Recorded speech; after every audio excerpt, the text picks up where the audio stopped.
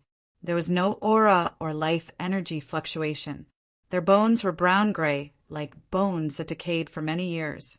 They looked fragile, as if they would break when someone touched them. Watching the coffins and the bone pond for a while, Yan's eyes brightened. The two coffins had many long bones that reached the bone pond. They looked as if they were used to transport something into the pond. Yen became more curious. He observed around and found that the paths and the ditches in the room all headed to the two coffins. They were likely used to pour some energy into the two coffins to refine and then pour into the bone pond to nurture something it bore. He looked at the little skeleton and understood it immediately. He had heard something about how the White Bone clan had refined the children from Evelyn's. It seemed like this kid's parents had used the mysterious power of the White Bone clan to condense the energy from the bones on this skull island and use their bodies to refine the energy and pour into the bone pond. All this was to refine the bone body for this little skeleton. After the bone body was formed, something happened. His parents had to drain their own life energy to create him. They died in the end. During this process, something unexpected happened. Otherwise, this couple wouldn't have sacrificed themselves. While he was thinking, the little skeleton looked at him and then pointed at his parents inside the coffins. He spoke and gestured. He was trying to tell Shi Yin something. Although Shi Yin didn't understand anything, he could guess the skeleton's idea. He shook his head and sighed. "Your parents don't have any bit of energy. They are dead. I'm afraid I can't do anything." The White Bone clan little skeleton shook his head continuously. The scarlet and white lights shot out from his eyes and fell on the brown-gray male skeleton. Strangely, a feeble wisp of soul energy fluctuated for a fragment of time. The little skeleton's eyes brightened. He pointed at his father's body, crying and speaking to Shi Yin. Shi Yin was surprised. He concentrated on sensing. Then he found a feeble soul energy fluctuation in the skull of the White Bone clan male member. However, his life energy was drained, but there was a feeble wisp of soul energy, even though it wasn't enough to wake him up, unless his bone body had vitality. The little skeleton pointed to Shi Yin and gestured hard. Then he lay into the bone pond and released the vitality. His vitality moved through the white bones connected to the pond and the coffins, but it couldn't get through the coffin to pour into his parents' bodies. Shi Yin observed, and he understood it.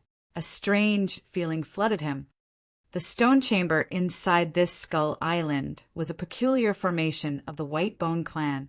A White Bone clan couple wanted their kid to be powerful, so they had spent a lot of effort to build the formation, which took their energy through the coffins and poured vitality into the bone pond. The coffin and the bone pond were parts of this marvelous formation. However, it seemed like there was some big problem that happened during the process, which could harm the child. This couple had drained their life energy to save their child. Also, they had become so weak that they had just a wisp of a feeble soul energy. There was not even a little bit of vitality left in their bodies. This little bony buddy had found that Shi Yin cultivated life power Upanishad. So he hoped that Shi Yin could change this formation to pour energy into the pond and make it run back into the coffins. The little skeleton wanted to use his vitality to wake up his parents. How deep was a parent's love in this world? Shi Yin shook his head with emotions. This strange formation only receives vitality. We can't use the bone pond to guide energy back to the coffins. Your parents knew that you would do that in the future. They didn't let you do that. They hoped that you wouldn't pay with your life to revive them. The grief in the small skeleton became heavier. It opened its mouth and pointed to Shi Yin. He looked a little anxious and restless. Shi Yin gave him a forced smile. "It's true that I'm cultivating life power Upanishad, but my realm isn't high enough to distort this marvelous formation. All right, I can use the life power Upanishad to try. Let's see if my vitality can help your parents." The little skeleton nodded continuously, his eyes bright. He clasped his bony hands and bowed to Shi Yin, which made him look funny. "I can only give it a try. You shouldn't have such big hopes." Shi Yin stepped forward and placed one hand on the heart core of the male skeleton. The heart core was the energy source of the White Bone clan members. It functioned similarly to the god power ancient tree of the warriors. This man's heart core was rhombus-shaped and simple as if it was made of natural jade. The heart core was cold under his hand. However, it had no energy fluctuation. It was like a still, stagnant pond. Sure, Yen was cautiously urging his life power Upanishad. A drop of blood emerged on his fingertip, which had vigorous vitality that could revive the dry tree. Sizzle! His drop of blood fell on the heart core. The heart core absorbed that drop of blood instantly like a dry sponge.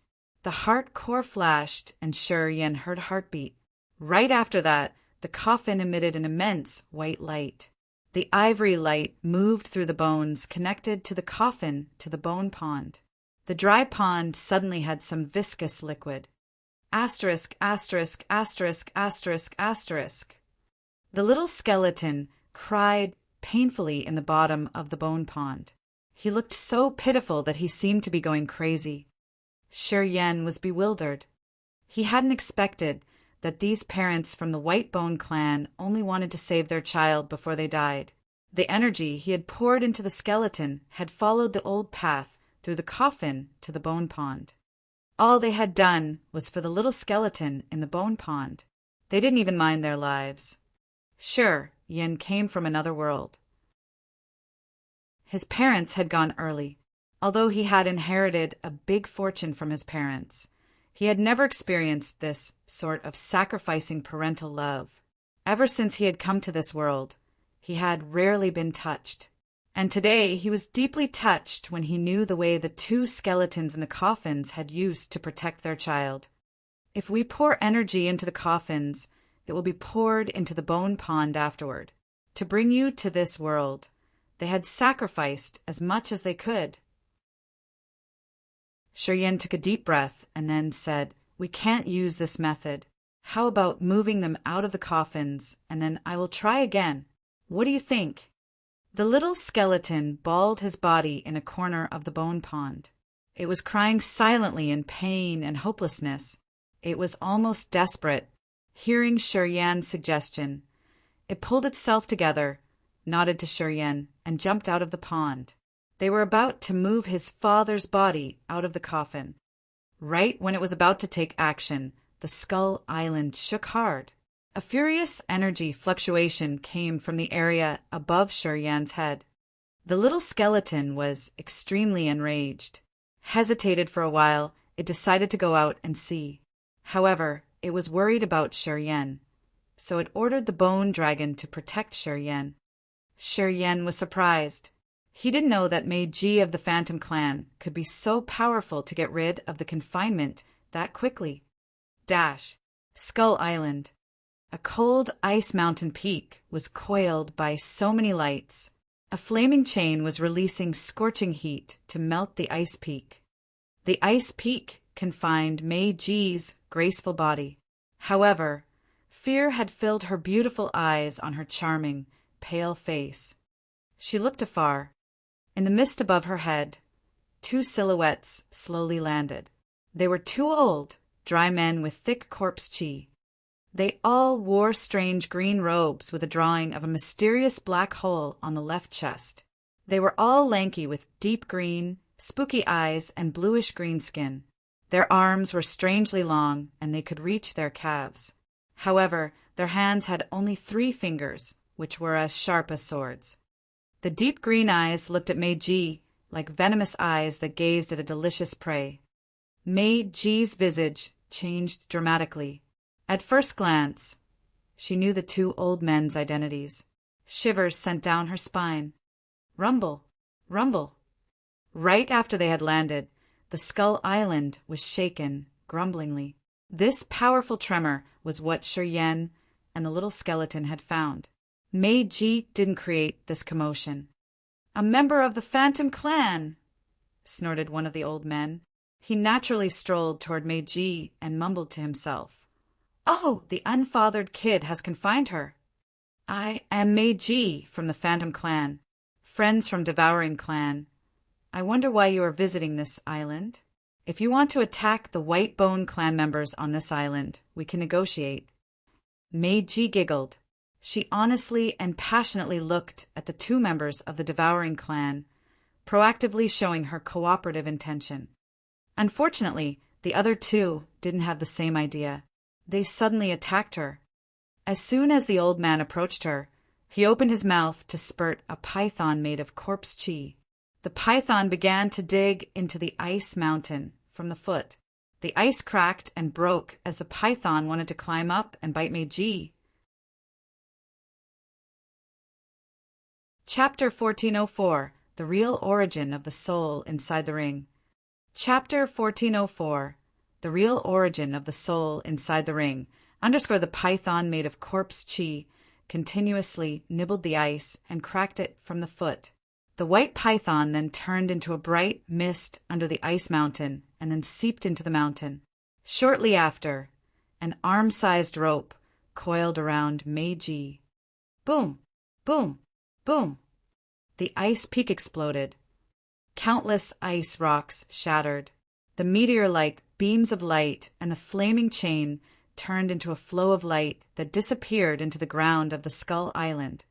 Meiji suddenly understood something. The little skeleton of the Whitebone clan didn't want to kill or harm her. The starlight beams and the flaming chain hovering around just wanted to bind her and prevent her from running away. After the ice peak exploded, those lights and flames disappeared into the ground. It was enough to prove that the little skeleton didn't want to kill her. Otherwise, those meteor-like lights and flames could have seized the chance to destroy her when the python broke the ice. She would have been hurt badly or even killed. Ah! The old man from the devouring clan was surprised when he looking at the lights and flames disappearing into the ground. He frowned and then sneered.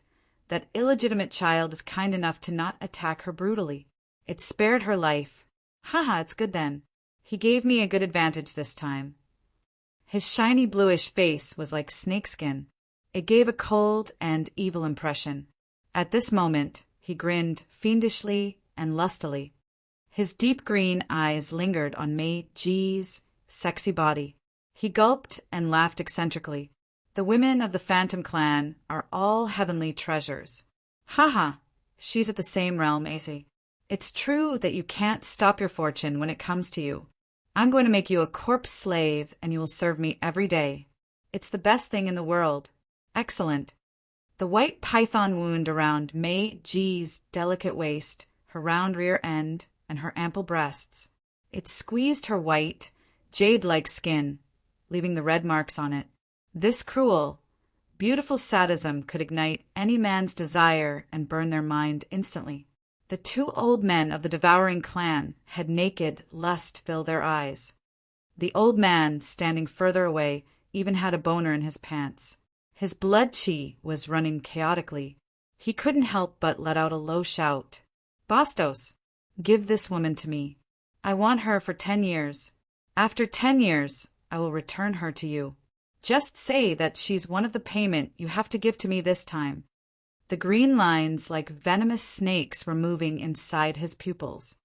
The other old man who was called Bastos twitched. His eyes greedily scanned Meiji's body several times. He took a deep breath to pull himself together. Nazario, I can let you keep this woman for 10 years. But you have agreed with me that you have to do your best to deal with that rascal from the Whitebone clan. No problem. Nazario licked his lip. The two old men from the devouring clan came here for the little skeleton. They had accidentally met Meiji here. Women of the Phantom Clan were famous treasures in this vast cosmos. Every man would treasure them as their most precious asset. Unfortunately, the Phantom Clan was one of the 7 great clans. Each of the female warriors of this clan was powerful and noble. Not many people could capture the Phantom Clan women to enjoy the endless pleasure that they could bring. Meiji was at the peak of a mortal realm. With her power, when she was at her peak condition, she wouldn't fall into a disadvantageous situation when facing these 2 old men from the devouring clan. It was too bad for her that her condition was really bad at this moment. Thus, the corpse chi python could capture her and send the corpse chi into her body to affect her.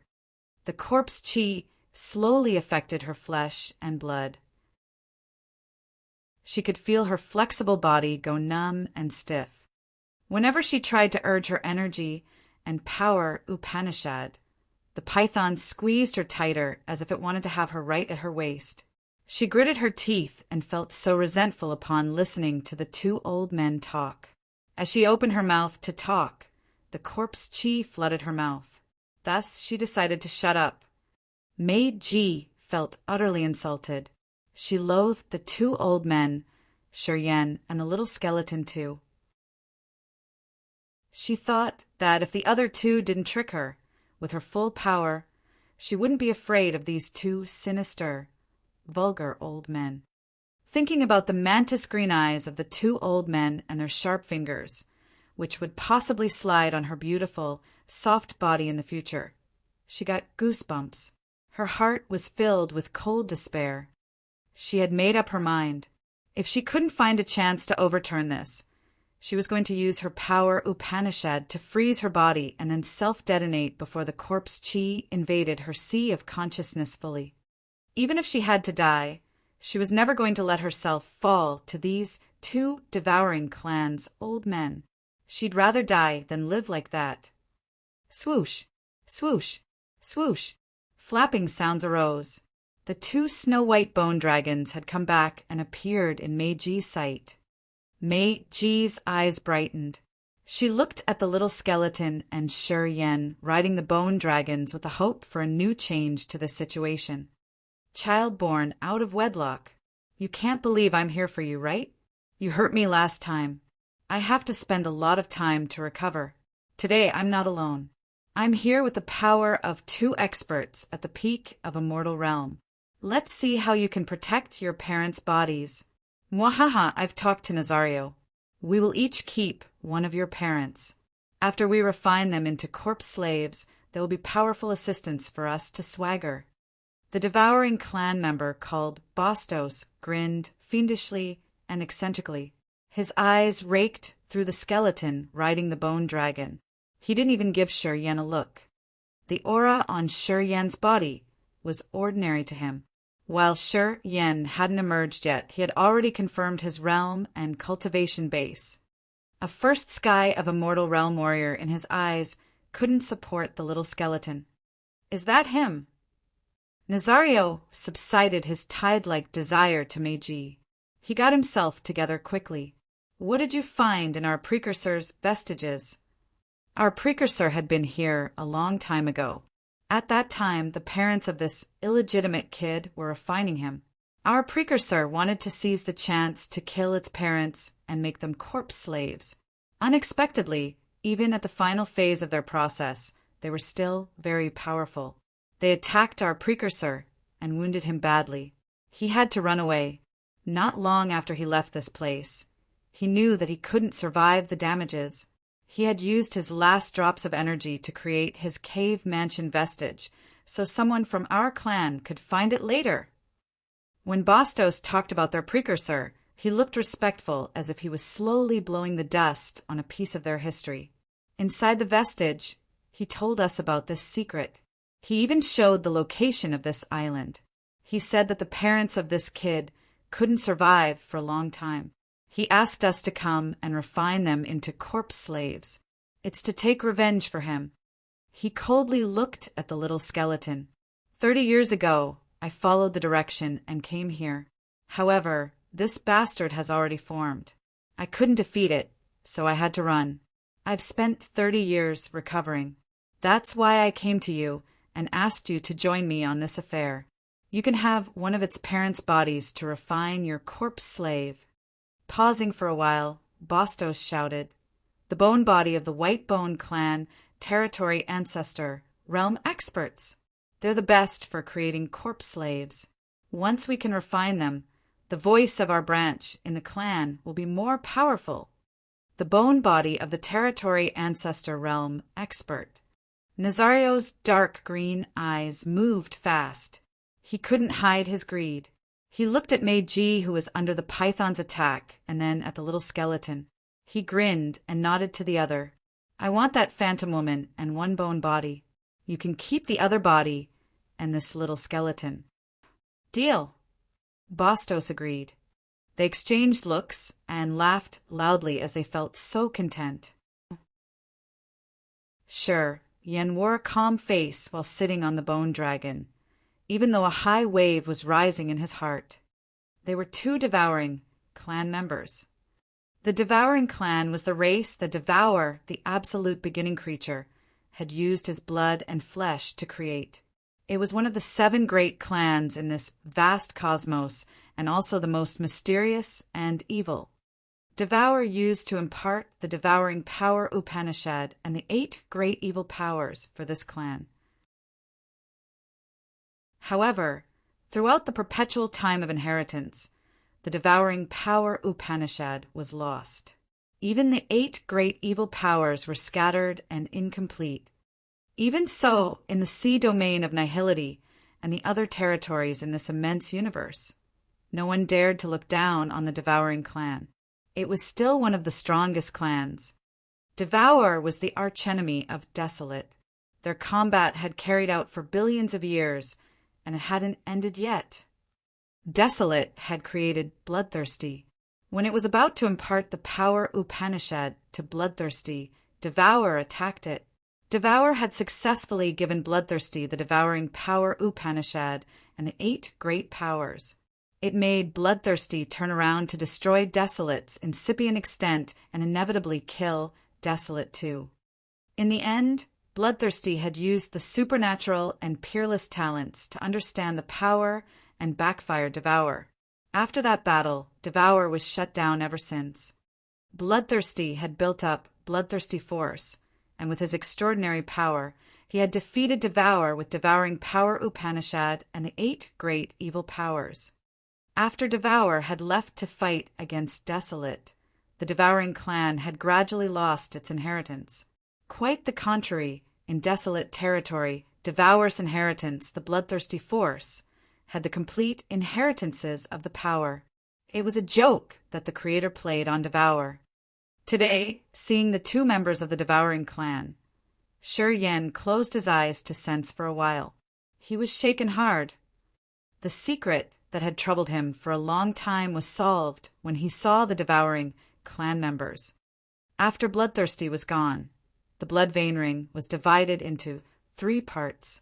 Lao Luo, Xian Shan, and Xian He used them to create the inheritance on the ancient continents. Xian He failed. Lao Luo brought Shi Yen here, and Xian Shan appeared to have failed, but he actually brought a soul from another universe. That soul discreetly supported Harson. Harson also failed, and Shi Yen had killed him.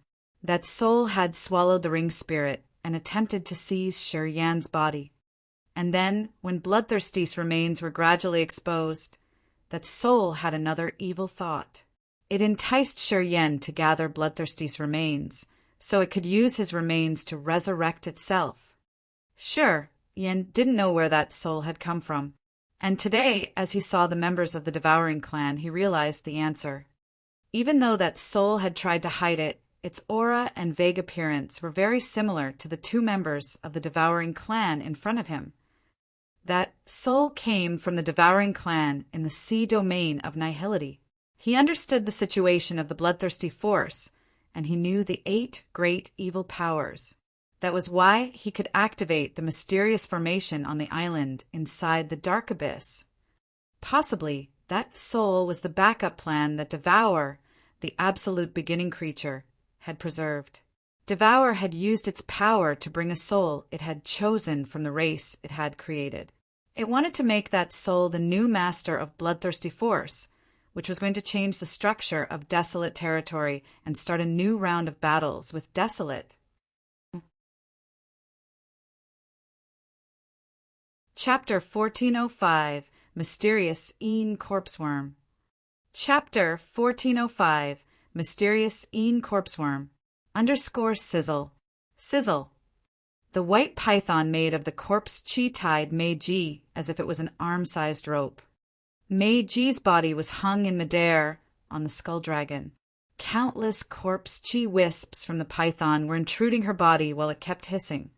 The devouring clan had 8 branches which cultivated the 8 great devil powers. Nazario and Bastos belonged to the corpse chi branch. This division was similar to the 8 forces of the bloodthirsty force. The devouring clan members who cultivated corpse chi had mastered refining corpse slaves. They had some intimidating corpse slaves that were even stronger than their masters. The devouring clan had many different styles in refining the corpse slaves. However, making the corpse chi seep into the body until it brimmed and diffused was the fundamental method of refining corpses. Bastos's corpse chi python was actually his strange tool to refine corpses. This secret treasure could make the corpse toxin intrude the victim's body slowly and transform the blood, flesh, and vitality of any creature. It would make the body filled with corpse chi, which facilitated the next step to create a corpse slave. When the body was invaded, the corpse chi winded around the soul and body of the victim. The victim then became stiff and lost consciousness. Feeling so many wisps of corpse toxins moving inside her body, Meiji slowly saw illusions and her thinking got sluggish. Her eyes gradually lost light and became dulled and blank. Her white, glowing skin was now sickly pale. She knew that the python created by some strange tool was using the corpse toxin to erode her bit by bit. She gathered her spirit, which she was slowly losing, and bit the corners of her mouth. 2 trickles of blood oozed and rolled to her neck. They looked like terrifying, eye-catching worms. Bam! A wave of cool energy came out of her round breasts, her chest shaking. A snow-white lotus with blood veins on the petals grew on her chest, covering her entire charming body. Meiji's eyes regained light. She looked at the 2 members of the devouring clan in the distance and pointed at the python's head that was facing the lotus on her chest. An icy saber emerged. The snake's head exploded. The corpse chi flows became smaller wisps. However, it was just for a moment. The corpse chi then congregated and condensed, covering Meiji one more time. Not far from her, Bastos was watching with a teasing face. With your realm and cultivation base, I can't actually tie you down. Anyway, your wounds are really bad and you have just 1/3 of your god power left. How can you resist my corpse toxin corrosion? Indeed, as soon as his voice vanished, the python Meiji had just beheaded reappeared and coiled Meiji and her snow lotus altogether. To create the snow lotus, Meiji had to pay with serious damage to her body. After this failure, she couldn't attack sufficiently again. Before she lost her ability to speak, her bright eyes gazed at the little skeleton, and she cried weakly. I could only distract him for a while. It's what I can do. I hope you can kill these 2. I hope that you could endure it. She understood clearly that with her current condition, she couldn't stand Bastos or Nazario. She could only lay her hope on the little skeleton. She hoped that it could be resilient. The only thing she could do now was to not yield to them. She would use her little amount of remaining energy to trouble Bastos and make him distracted by attacking him. She didn't even look at Shiryen. At this moment, her life was her top priority. The idea of refining Shiryen to help her reach the territory ancestor realm was now out of reach. Moreover, she didn't have enough energy to waste on a useless junior. In this battle, Shiryen was predestined as a minor, unimportant character. She thought so too. The little skeleton had the same thought. It turned to Shiryen, its crystal arms swinging at the bone dragons, and asking them to take Shiryen further from this area to avoid the devouring clan experts' ambush. Swoosh! The bone dragon immediately flew away and carried Shiryen further away from this battle. The bone dragon dropped Shiryen and then soared up into the sky. It flew around the little skeleton. Rattle! Rattle! Strange noises suddenly arose from Bastos's sleeves of the green robes. So many shiny white worms flooded out of his sleeves. Those worms had many legs like centipedes. However, each of their legs was as sharp as a sword. Although the worms were just as big as a thumb, There were hundreds of thousands of them. After they had flown out of his sleeves, they crept rapidly toward the little skeleton. Sure, Yen squinted to watch. His face changed. The mysterious corpse worms. As the new master of Bloodthirsty, although he didn't know all of the 8 great evil powers, he did know the secrets of these powers. The mysterious corpse worms were a kind of strange insect that a force cultivating corpse chi, like Frederick bread. They had to nibble the corpses of the experts for at least 100 years to be able to transform to mysterious corpse worms. This kind of corpse worm was cold with saber-like legs that could tear an expert's body easily. They would enter the bodies to nibble from the inside. Starting from the stomach and the internal organs, they would eat an expert from the inside. No saber or sword could cut the mysterious corpse worm. Water and fire were also useless. Those worms had strange energy waves that could affect the sea of consciousness. The corpse worms from Bastos' sleeves cried sharply while they were marching toward the little skeleton. Sure, Yen also felt his soul fall in pain. It felt like he got stabbed with pointy spikes. He knew that those mysterious corpse worms were really tough. It was really hard to refine one worm.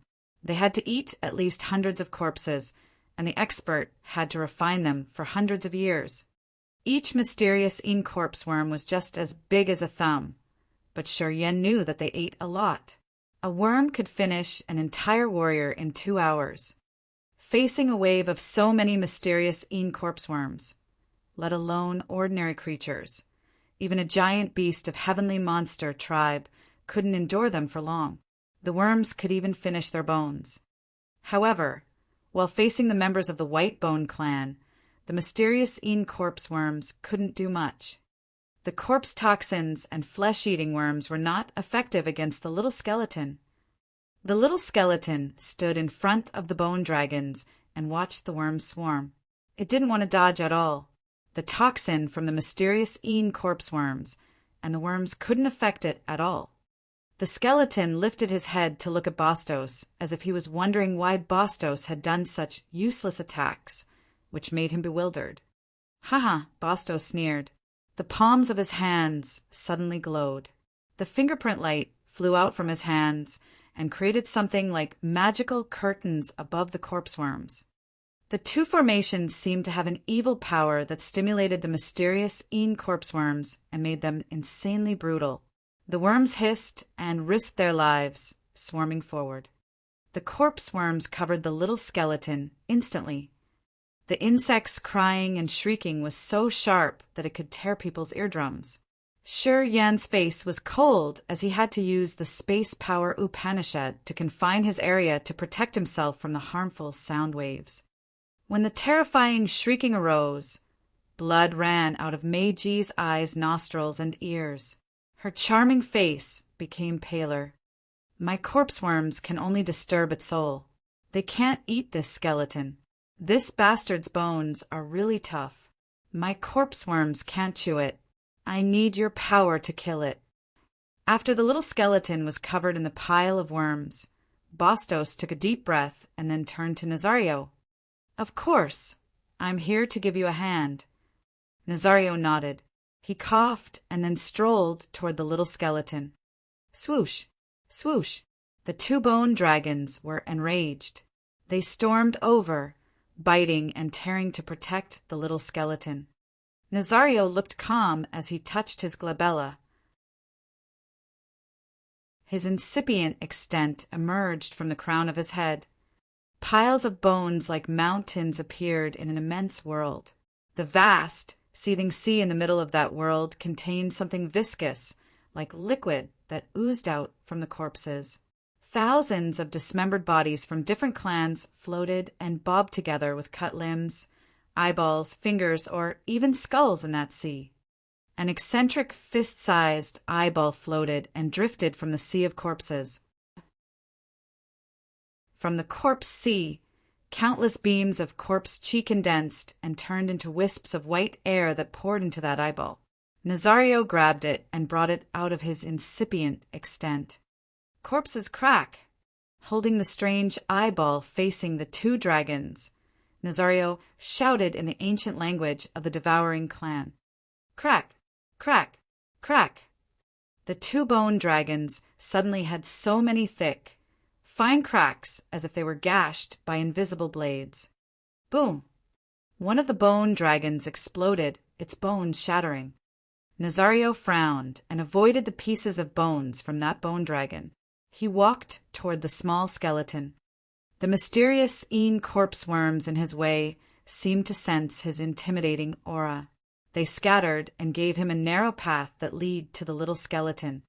Bastos hovered in the air and focused on using his power Upanishad. The two fingerprints, like massive hands, slowly snatched down from the sky and made the mysterious corpse worms hiss and shriek harder.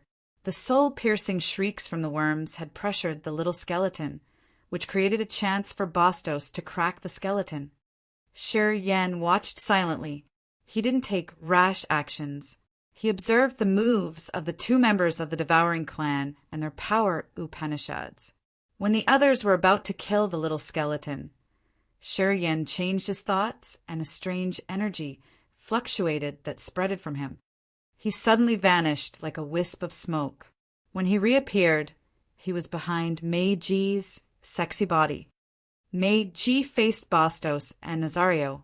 These two had concentrated on killing the little skeleton, and they didn't even bat an eye at him. They didn't notice that when he disappeared and reappeared, Meiji was standing and shielding in front of him. Also, the other two didn't even care about Meiji, so they didn't see Shir-Yen hiding behind her. Bastos and Nazario didn't look at him, but Meiji shivered as she could sense his commotion. She was anxious, her eyes desperate and bitter. It was karma when this rascal could have a chance to ambush her. It was good then. At least, it was better than falling into the two old men's hands. Meiji sighed inwardly. Chapter 1406, Detoxify. Chapter 1406, Detoxify. Meiji sighed. It was the first time she regretted that she had provoked Shir-Yen. She knew all of her troubles were caused by her greed.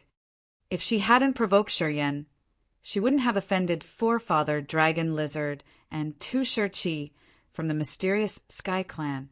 She wouldn't have needed to join hands with Sing to end up getting wounded seriously when Shir-Yan's world-within-world exploded. It wouldn't have ignited her wrath and tempted her to chase after him until she was exhausted. And now they were on this White Bone Clan's Skull Island. She reaped what she sowed. Sure, Yen had pushed her to a tragic death. Meiji was so regretful that she wanted to die. Shortly after, a pair of rough, big hands were placed on her exposed back. The hands were warm, and they didn't send any fatal energy to attack her when they were placed on her beautiful back. Meiji was touched. She woke up immediately and bit her lips. She pressed her voice to the lowest audible level. Little thief, your lust is too big. You're about to die, but you still have the mood to harass me? She thought that Shir-Yen wanted to seize the chance to sexually harass her. Harass you? Shir-Yan's voice was cold and stiff behind her. I don't have free time to do that. I'll only ask you one question. If I save you this time, what should you do about the grudge between us? Save me. Meiji thought that she had heard a good joke before she died. With only you? Do you think you've reached the territory ancestor realm and have the strength to help me detoxify the corpse toxin in my body and get rid of this python? You're too confident. Meiji thought that unless he had reached the territory ancestor realm, it was just a dream to save her from this situation. The evil power Upanishads of the devouring clan was always peculiar. The corpse chi was even worse. It was almost impossible to heal a victim of the corpse toxin in a short time. Sure, Yen was just a small warrior at first sky of a mortal realm. Also, she had witnessed his recent breakthrough. What did he have to save her from the corpse toxin? It was the biggest joke ever. We don't have much time. I'm asking you again. If I can save her, what will you do? Think and answer. If I'm not satisfied with your answer, you'll lose your only hope. Shi sounded ruthless and cold. However, his words echoed strongly.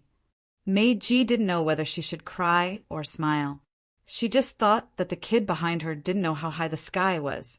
If you help me break this blockage, I'm willing to humble and harass myself by serving you dedicatedly. The women of our clan are the best dreams of all men. I'm sure I can give you endless delight. I'm never interested in the sort of woman who would take any man as their husband, Shi sneered. Anyway, your attitude pleases me. Who said I'll take anyone to be my husband? Meiji's alluring face seemed frosty. She was so angry that she shivered and spoke coldly. Although we were born with the gift of the soul-enchanting technique, we keep ourselves clean. If I can move, I will cut your tongue first. Well, you can still make wind of this situation. We can't talk to women, indeed, Shi sneered again. Censored part. In the next moment, Meiji was tense when rough hands slid from her back to her sensitive waist, and they continued, sliding further downward. What are you doing? She hissed through her gritted teeth. What are you afraid of? Shi mocking voice arose behind her. You've been King chasing me for a long time. I know you're hungry for me. And now you said that you're a virgin. I need to check to see whether it's true. If it's true, I will give you face by satisfying this hungry, resentful woman. You dare! Meiji's bright eyes became anxious and restless. She cultivated ice power Upanishad. The soul-enchanting technique was just a special innate ability that the Phantom Clan women had. From her power Upanishad, one could tell that she wasn't a loose person. To the Phantom Clan women, the enchanting technique was just a trick, and it was a deadly trick anyway. They didn't use it to win someone's heart. If they wanted to win someone's heart, they would only do that to the loyal and dedicated male guests or their life partners the clan had matched for them. The Phantom Clan women with high realms would never sacrifice their bodies. Their clan didn't have male members. They were the trump cards in their clan. They had to be the beautiful source of troubles to make this vast sea of stars chaotic. However, they all kept their purity.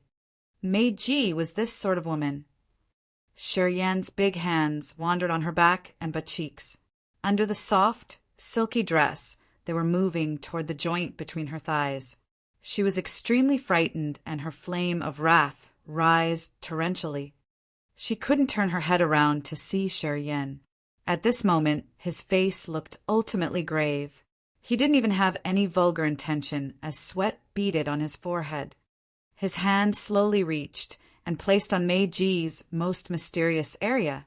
When Meiji was shivering in anger and was about to use her last beam of energy to resist, a small black hole appeared on Shi hand. That black hole revolved rapidly, and a strong but strange suction force began to work.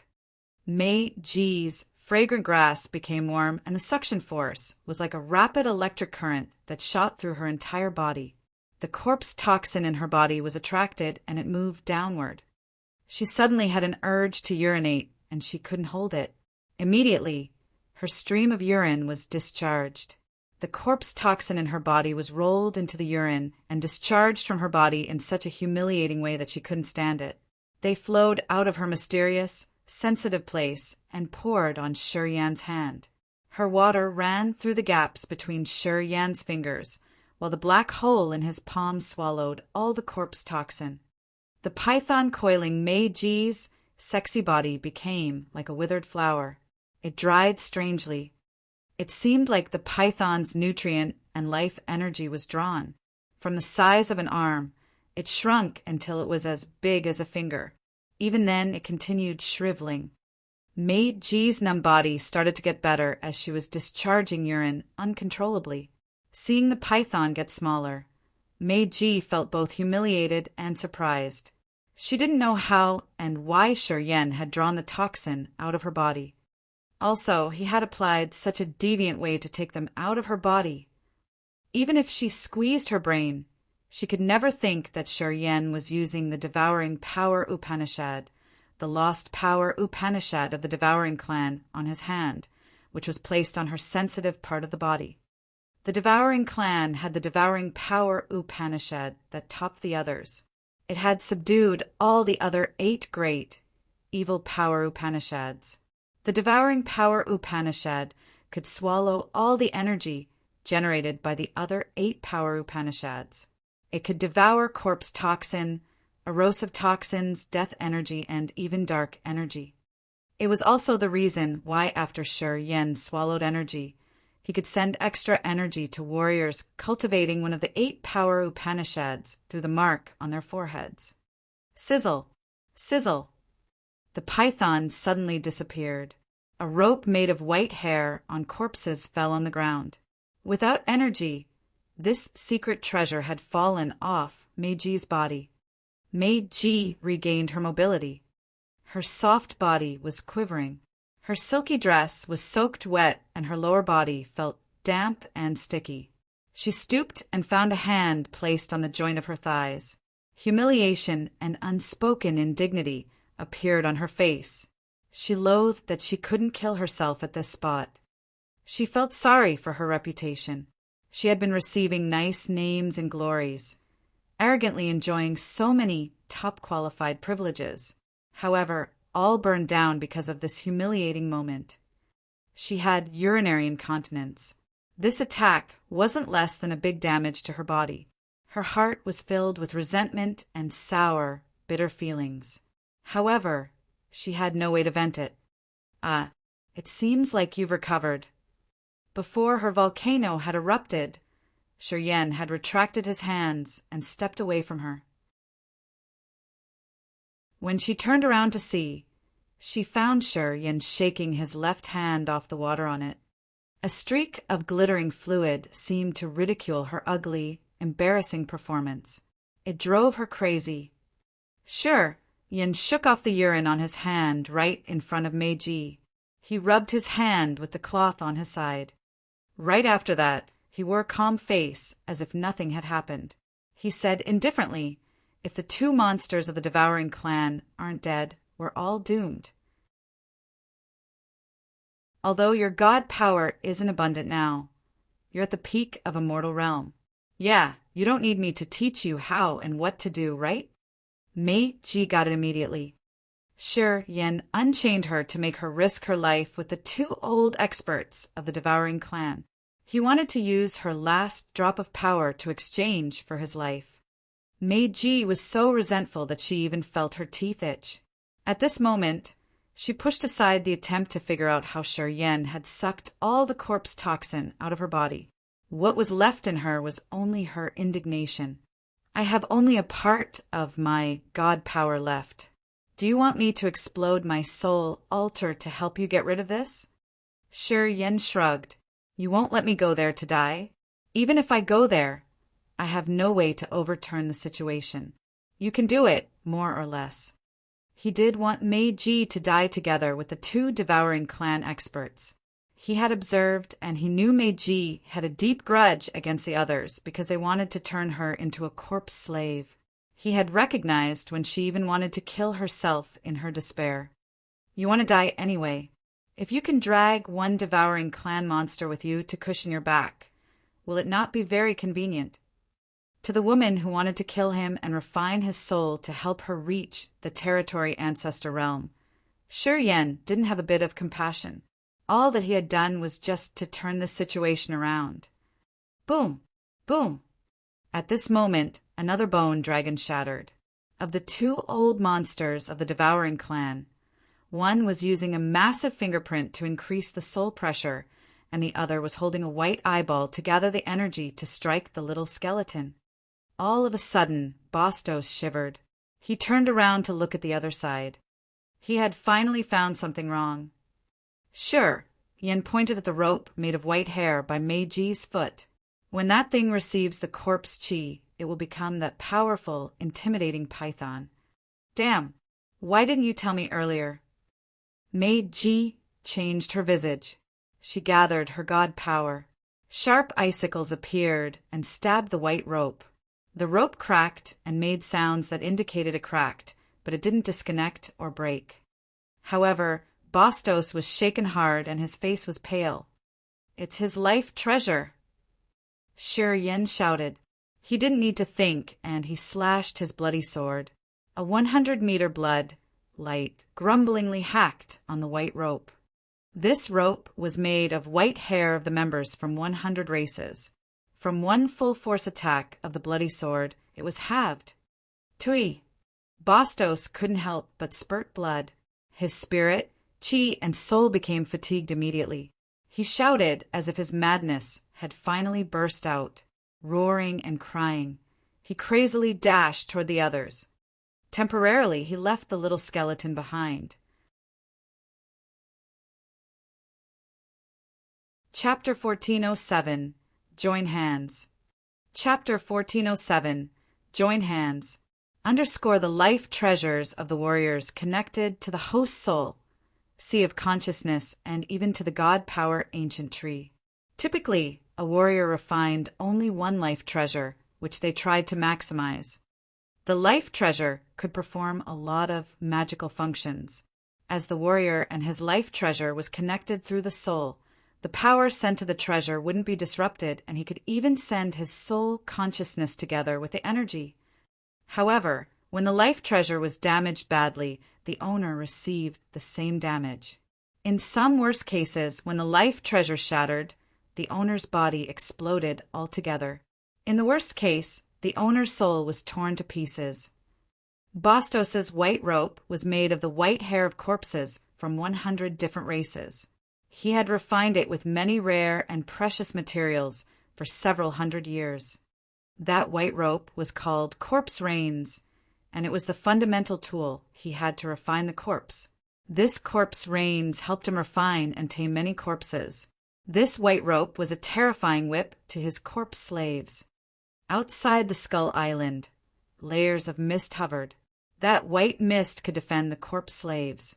The parents of the little skeleton had created the mist to protect the area. Thus, Bastos and Nazario couldn't bring the corpse slaves with them this time. Otherwise, with 2 more corpse slaves, they would have finished this battle perfectly. One of the magical functions of this corpse reins was that it could absorb vitality to turn a vigorous warrior into a stiff corpse. It facilitated the corpse refining process a lot. The python created by the corpse reins had coiled Meiji for a while. If it had held her for longer, she would have lost her consciousness. She would have become a corpse without the ability to reason. After that, Bastos could have activated her brain to make her his standard corpse slave. He didn't think and just dashed forward at his max speed. A white light tore the sky. Bastos waved his hands on the way, and the feeling of connected flesh came to him. 2 pieces of the corpse reins suddenly shivered and moved like a snake. Slowly, they reconnected and they looked almost intact. Shi Yin was still far away, so he couldn't stop him. He could only shout at Meiji, "Try your best to stop him." Meiji cursed Shi Yin's ancestors and gritted her teeth to urge the little bit of energy she had. A broad ice sword slowly emerged from her palm. The body of the sword reflected her beautiful body. It looked like she was carving her soul seal onto it. The ice sword was formed. Meiji's face became even paler. Her jade-like arm rose and slashed on the corpse reins' old cut. Sizzle! The corpse reins was cut off again, and it sent ice pieces everywhere. Wisps of ivory corpse chi emitted from the cut mouth. Bastos was on his way. He halted as if he had just barged into a mountain. He turned dark and sinister, roaring crazily. "That low woman! I'm sure I will make you wish that you were dead. I will definitely show you what happens if you offend me." Meiji was so cold. She knew that even if she had to detonate her soul altar, she would never let herself fall into Bastos' hands. Otherwise, she would have to endure an extreme torment which would make her want to die. She turned her head, and her dark eyes gazed at Shi Yin. "Are you satisfied now? Is it what you want?" Shi Yin frowned and didn't say anything. He moved away and stayed far away from her and Bastos. Meiji looked at him in the eyes twice. In the end, she begrudgingly turned around. Another snow lotus bloomed on her ample breast with bleeding petals. It was beautiful and alluring like her exquisite glamour. The bleeding snow lotus had drained Meiji's life energy. At this rate of losing vitality, she must have used some kind of mysterious technique. As Shiryen guessed, she was about to risk her life with Bastos, even if she had to pay with her own life. A wave of strange soul energy came from her brain. Her icy eyes were now filled with resolution. Bastos was coming with rage. He halted a few hundred steps away from Meiji as he was shaken hard. Bastos didn't dare to move even a step further. He didn't even dare to look at the treasure that was connected with his life. He didn't dare to take it back. It was because of the strange energy fluctuation from Meiji. It was like a volcano that could erupt at any minute. Once it was activated, it would release the last light and drag everybody close to the abyss to hell. As they were all at the peak of a mortal realm, Bastos understood clearly that Meiji had only a bit of her god power left. However, when she decided to destroy her life, the energy from her death was going to be enough to shatter him altogether. In a specific range, he couldn't stand or avoid this. If you want to die, just do it. I don't have free time to waste on you. Bastos hovered in front of her, his face dark. All of a sudden, his brows twitched. He swayed and changed his direction, dashing toward Shiryen. When he had just turned around, he saw Shiryen slashing a bloodlight. He knew it was the thing that cut off his corpse reins. Thus, Shiryen was his enemy too. Meiji had prepared to shatter the jade together with the stones. Seeing Bastos change his target in fear, her eyes brightened with cold light when her evil plan worked. She sneered and looked at Shiryen from a distance, feeling really good. Hey, old dog, if you want to kill me, you still need to work hard. If you don't believe me, come and try. Shiryen was like an illusion shifting through the Skull Island. His figure flashed and then disappeared. Then he reappeared 10,000 miles away, using the space power Upanishad. He was like a shadow that no one could capture. He didn't linger at any spot. The short rest on the Skull Island had allowed him to regenerate his energy a little bit. He wasn't a lamp without oil. If he wanted to run, he had enough energy to endure for a while. When Meiji wanted to kill him, she had struggled a lot. And now it worked on Bastos too. Bastos was moving crazily, but he couldn't lock Shiryen down. Especially when Shiryen used dark energy, he could turn invisible. Bastos became hot-tempered and restless. Meiji was watching everything with a nonchalant face. She felt delighted when Bastos was roaring like a tiger but couldn't capture Shiryen. She had experienced this situation before, so she understood Bastos feeling well. Also, Bastos cultivated only the corpse chi. He didn't know how to use the soul power to find an expert with dark energy who was hiding. Thus, it was more difficult to deal with Shiryen. What made Meiji more surprised was that the thick corpse chi that Bastos had released massively didn't work on Shiryen. Shiryen was still moving agilely. He wasn't affected even a bit from Bastos' attack. Meiji subsided her delight of taking revenge. Her beautiful eyes became stern. She had a feeling that Shiryen cultivated some technique that could suppress Bastos. She had this feeling since Shiryen used a humiliating method that she would never forget to suck the corpse toxin from her body out. When she finally had time to focus her mind, this feeling became clearer. Something could subdue the power Upanishads of the devouring clan. Meiji couldn't react. She searched through her head, thinking about strange and rare power Upanishads, but she couldn't find anything that matched. It made her bewildered indeed. She didn't relate it to the devouring power Upanishad because of 3 reasons.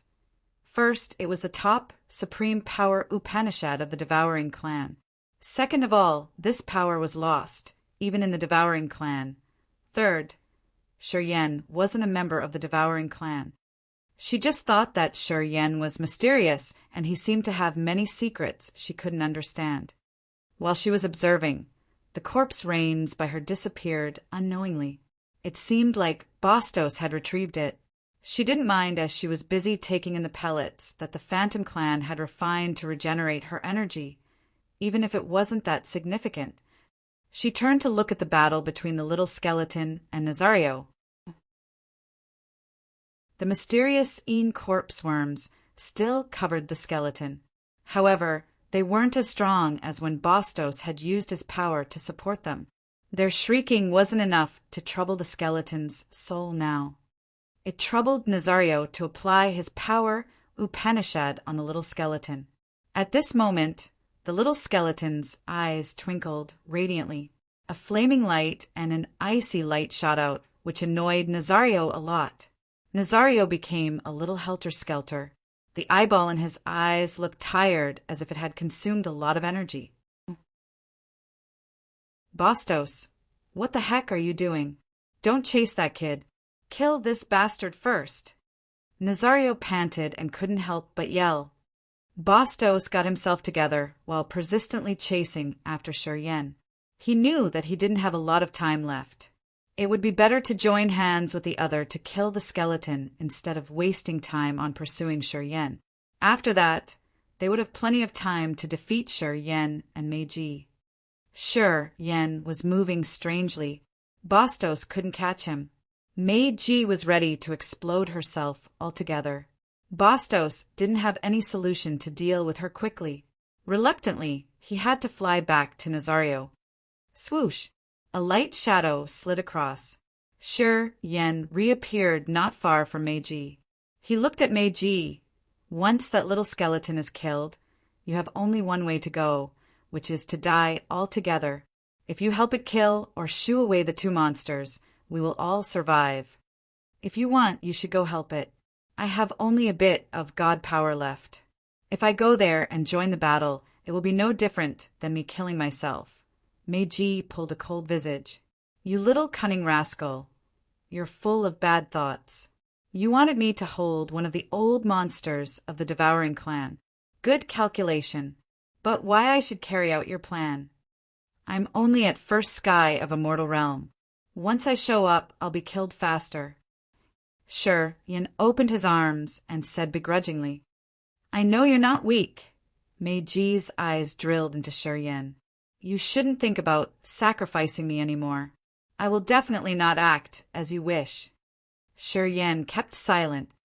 He knew his minor calculation couldn't be implemented. Pondering, he suggested, You and I join hands to deal with Bastos. Believe me, we have the power to fight him. I'm sure when he faces you, his power will be reduced massively.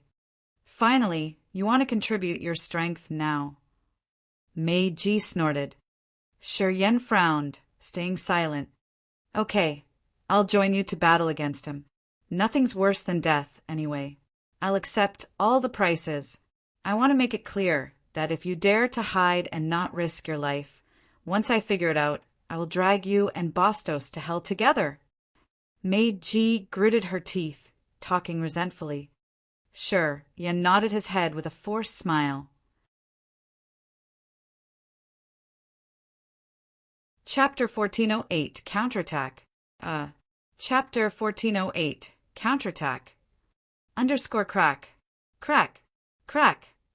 The wave of mysterious corpse worms had submerged the Whitebone clan child. His white, crystal bones were nibbled continuously.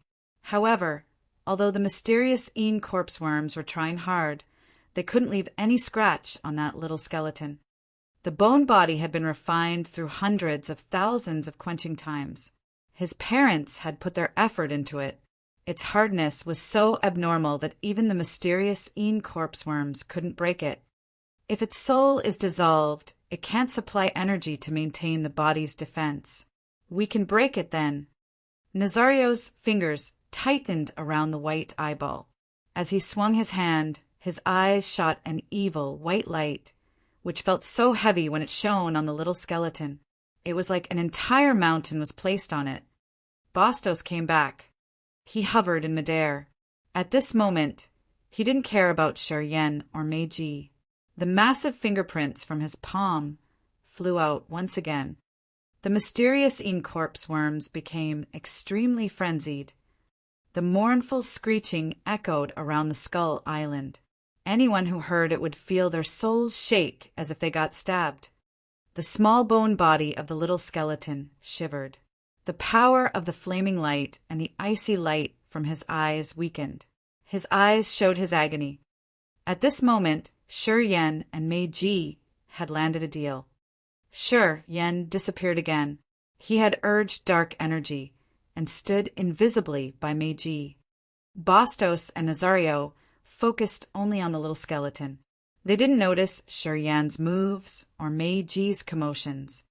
When Nazario wanted to pour more energy to tear the bone body of the skeleton, the surrounding temperature suddenly reduced massively. He looked up skeptically. So many shining snowflakes were falling. Shortly after, a snowstorm struck the Skull Island and made it a snow-white cold land. The cold, icy energy slapped on him and Bastos. As soon as the snowflakes fell, they melted and seeped into the two's bodies. Then the two experts became stiff and chilled from the inside. Despicable slut. You really want to die, right? Bastos was outrageous. He saw Meiji around 1,000 steps away from him, releasing icy cold energy. Countless sparkling snow lotuses were releasing cold energy and changing the weather of this entire area. Each of the snowflakes contained Meiji's cold energy. When the flakes fell and seeped into the body, they could freeze the body indiscernibly. So annoying. Nazario was irritated. How did you confine her? How can she get rid of it? How could I know that? Bastos wasn't in a good mood. He said with a dark face, "That slut can self-detonate at any minute. I don't want to be dragged with her to death. I gave her a chance. I didn't think she doesn't treasure her life like that. She dares to come to disturb us." "You'd better defeat her now," yelled Nazario. Bastos kept a cold face and pondered. He then said reluctantly, "Never mind. I'll sacrifice a little here. Okay, I will kill her and make her body my corpse slave. It's acceptable." Then Bastos moved, his eyes darkly sinister. His incipient extent emerged from his forehead. It was a mountain made of so many corpses. It slowly descended above Meiji's head from the sky. This mountain was Bastos' power, and it could kill Meiji. However, if Meiji wanted to play hard and pay by exploding her soul, she could break this corpse mountain. It was also a terrible loss to Bastos. That's why he didn't use it earlier. The corpse mountain was hundreds of meters high and created by pale corpses. It was scary enough to frighten anybody. Seeing the corpse mountain pressing down, Meiji's charming face was sour. She hissed through her gritted teeth, "I hope your trick works. Don't harm me. Don't worry. I'm sure we can join hands to deal with Bastos." A voice came from nowhere, but it was full of confidence. Meiji lifted her head to watch the corpse mountain slowly falling. Sizzle, sizzle, sizzle. A long, narrow space slit emerged in the void above Meiji's head. Divine lights emerged from the space slit that led to an unknown world. Yen didn't even know where it led to. When he had first landed on this Skull Island, the space here was controlled by some invisible force. He couldn't find the space nodes to run away. It was like he was lost. It was also the reason why Meiji could find him, but he couldn't teleport away from this Skull Island. However, this time when he urged his power Upanishad, it worked smoothly. The space nodes that had disappeared now resumed. If Yen wanted to leave now, he could do it deliberately. In the dark, Yen couldn't help but turn to the little skeleton. He saw his eyes sparkling once. He suddenly understood it. When he had fought with Meiji, that small skeleton must have done something to prevent him from running away using his space power Upanishad. The little skeleton wanted to keep him here to save his parents. This Skull Island should have some key to control energy barriers that were interlinked to the little skeleton. As he was in a dangerous situation, he didn't want to pull Shi Yen into this pit, so it had lifted up some spatial barriers. Shi Yen could finally use his space power Upanishad. Meiji's eyes brightened. The corpse mountain was still lowering. If it didn't change the direction, it would directly enter the space slit and disappear soon. Bastos was scared out of his wits. He wore an extremely grimaced face as he hurried to urge his power and create a corpse chi rope to tie the corpse mountain and pull it toward him. If it fell into the space slit, his soul would be damaged severely. Meiji laughed when she saw Bastos in a helter-skelter situation. Swoosh, swoosh, swoosh. The icicles and ice sabers were revolving in the sky like a tornado of ice pieces. It floated up into the air from Meiji's head. When the energy congregated, a snowstorm with ice grumblingly rolled toward Bastos and Nazario. The two old monsters of the devouring clan wanted to focus on the skeleton first. Seeing the ice tornado go toward them, they were so angry that they could even vomit blood. Bastos was trying his best to stop the corpse mountain. He didn't have extra efforts to counter. Nazario had to deal with the storm and tornado himself. Nazario's corpse chi condensed and created a giant white-furred ape. The ape pounded its chest continuously, roaring and howling. It jumped into the ice tornado instantly to wreck it and tried to destroy the tornado before it could reach Bastos and Nazario. Nazario steadied his mind and prepared to strike again. Right at that moment, a blazing sun dashed over and stormed into the ice tornado. The white ape burned, smoking and screeching. Nazario was shaken hard. Although the white ape wasn't his life treasure, it was created by his energy and power Upanishad. When the ape burned, it was also a heavy strike to his soul. He was wounded shortly after. Not only that, the little skeleton had seized the chance when Nazario and Bastos were distracted to get rid of the mysterious Een corpse worms. So many stars twinkled on his body, which functioned like his acupuncture points. The starlight then shot up into the sky. Stars began to twinkle inside the mist layers above the Skull Island. It seemed like some formation had activated. The two bone dragons, which were mashed, had their bones connect again miraculously. They flew up one more time.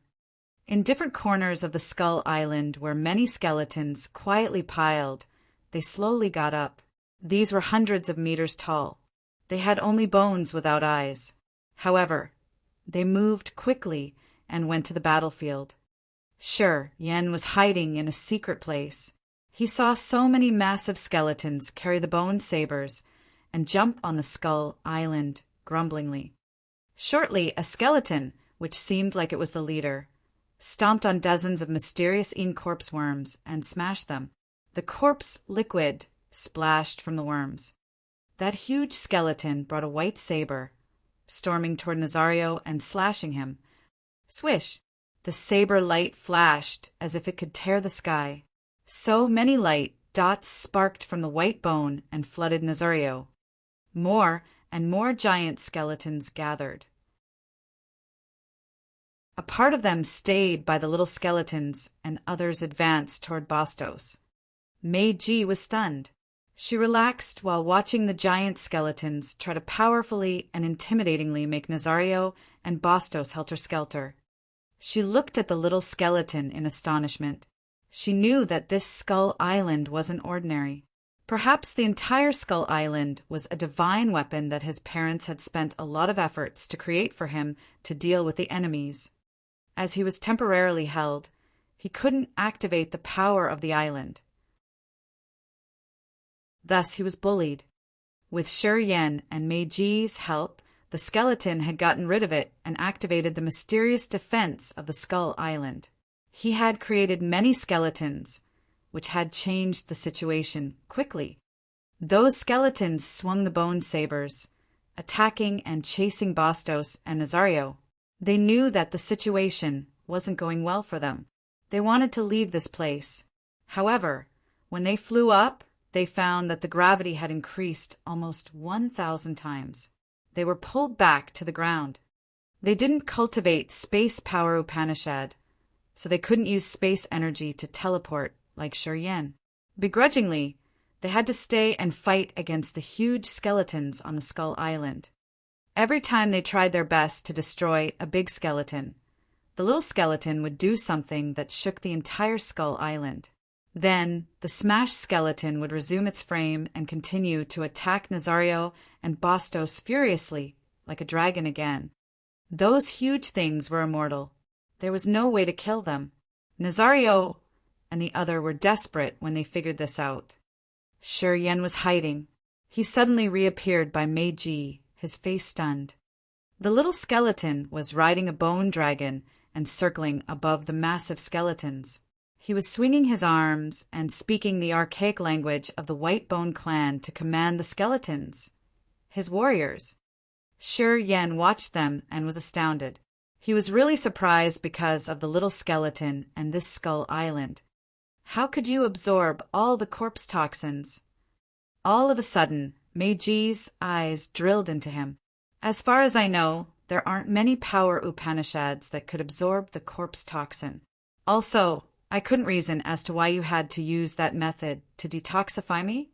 Meiji's voice pitched up, her face cold and malicious. Shuryen turned to look at her and said deliberately, I only know that method to suck the toxin out.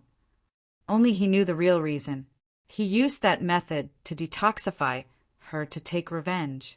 He wanted to humiliate her in a way she would never forget. If he wanted, he could have used a more proper method, which wouldn't irritate Meiji that much. However, he did it this way because Meiji was cruel and she had chased for a long time. She was greedy and terrible. She wanted to use him to reach the territory ancestor realm. She had enraged him. If she wasn't useful, he wouldn't have hesitated to find a chance and kill her to eliminate the danger afterward.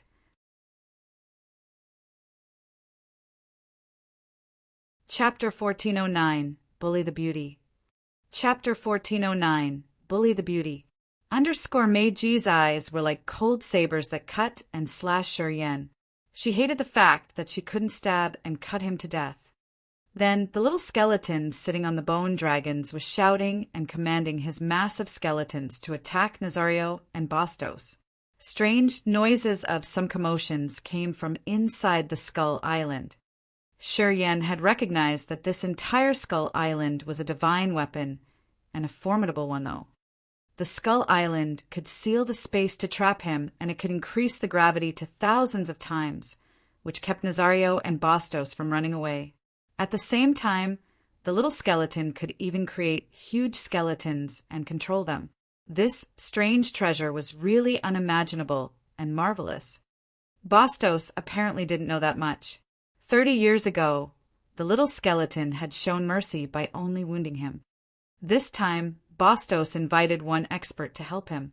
However, from the current situation, the result was going to be even worse than the previous time. Shuryen was happy and related. As soon as he could calm down, he had some interesting idea. Glancing at Meiji, his eyes then scanned her hot, inviting body. Bastos wasn't wrong. The phantom women were gifts from heaven. Meiji's long silk dress had many holes, which exposed her snow-like skin. Her white skin even glowed. Her breasts were so huge that they looked like they wanted to tear her dress to find freedom.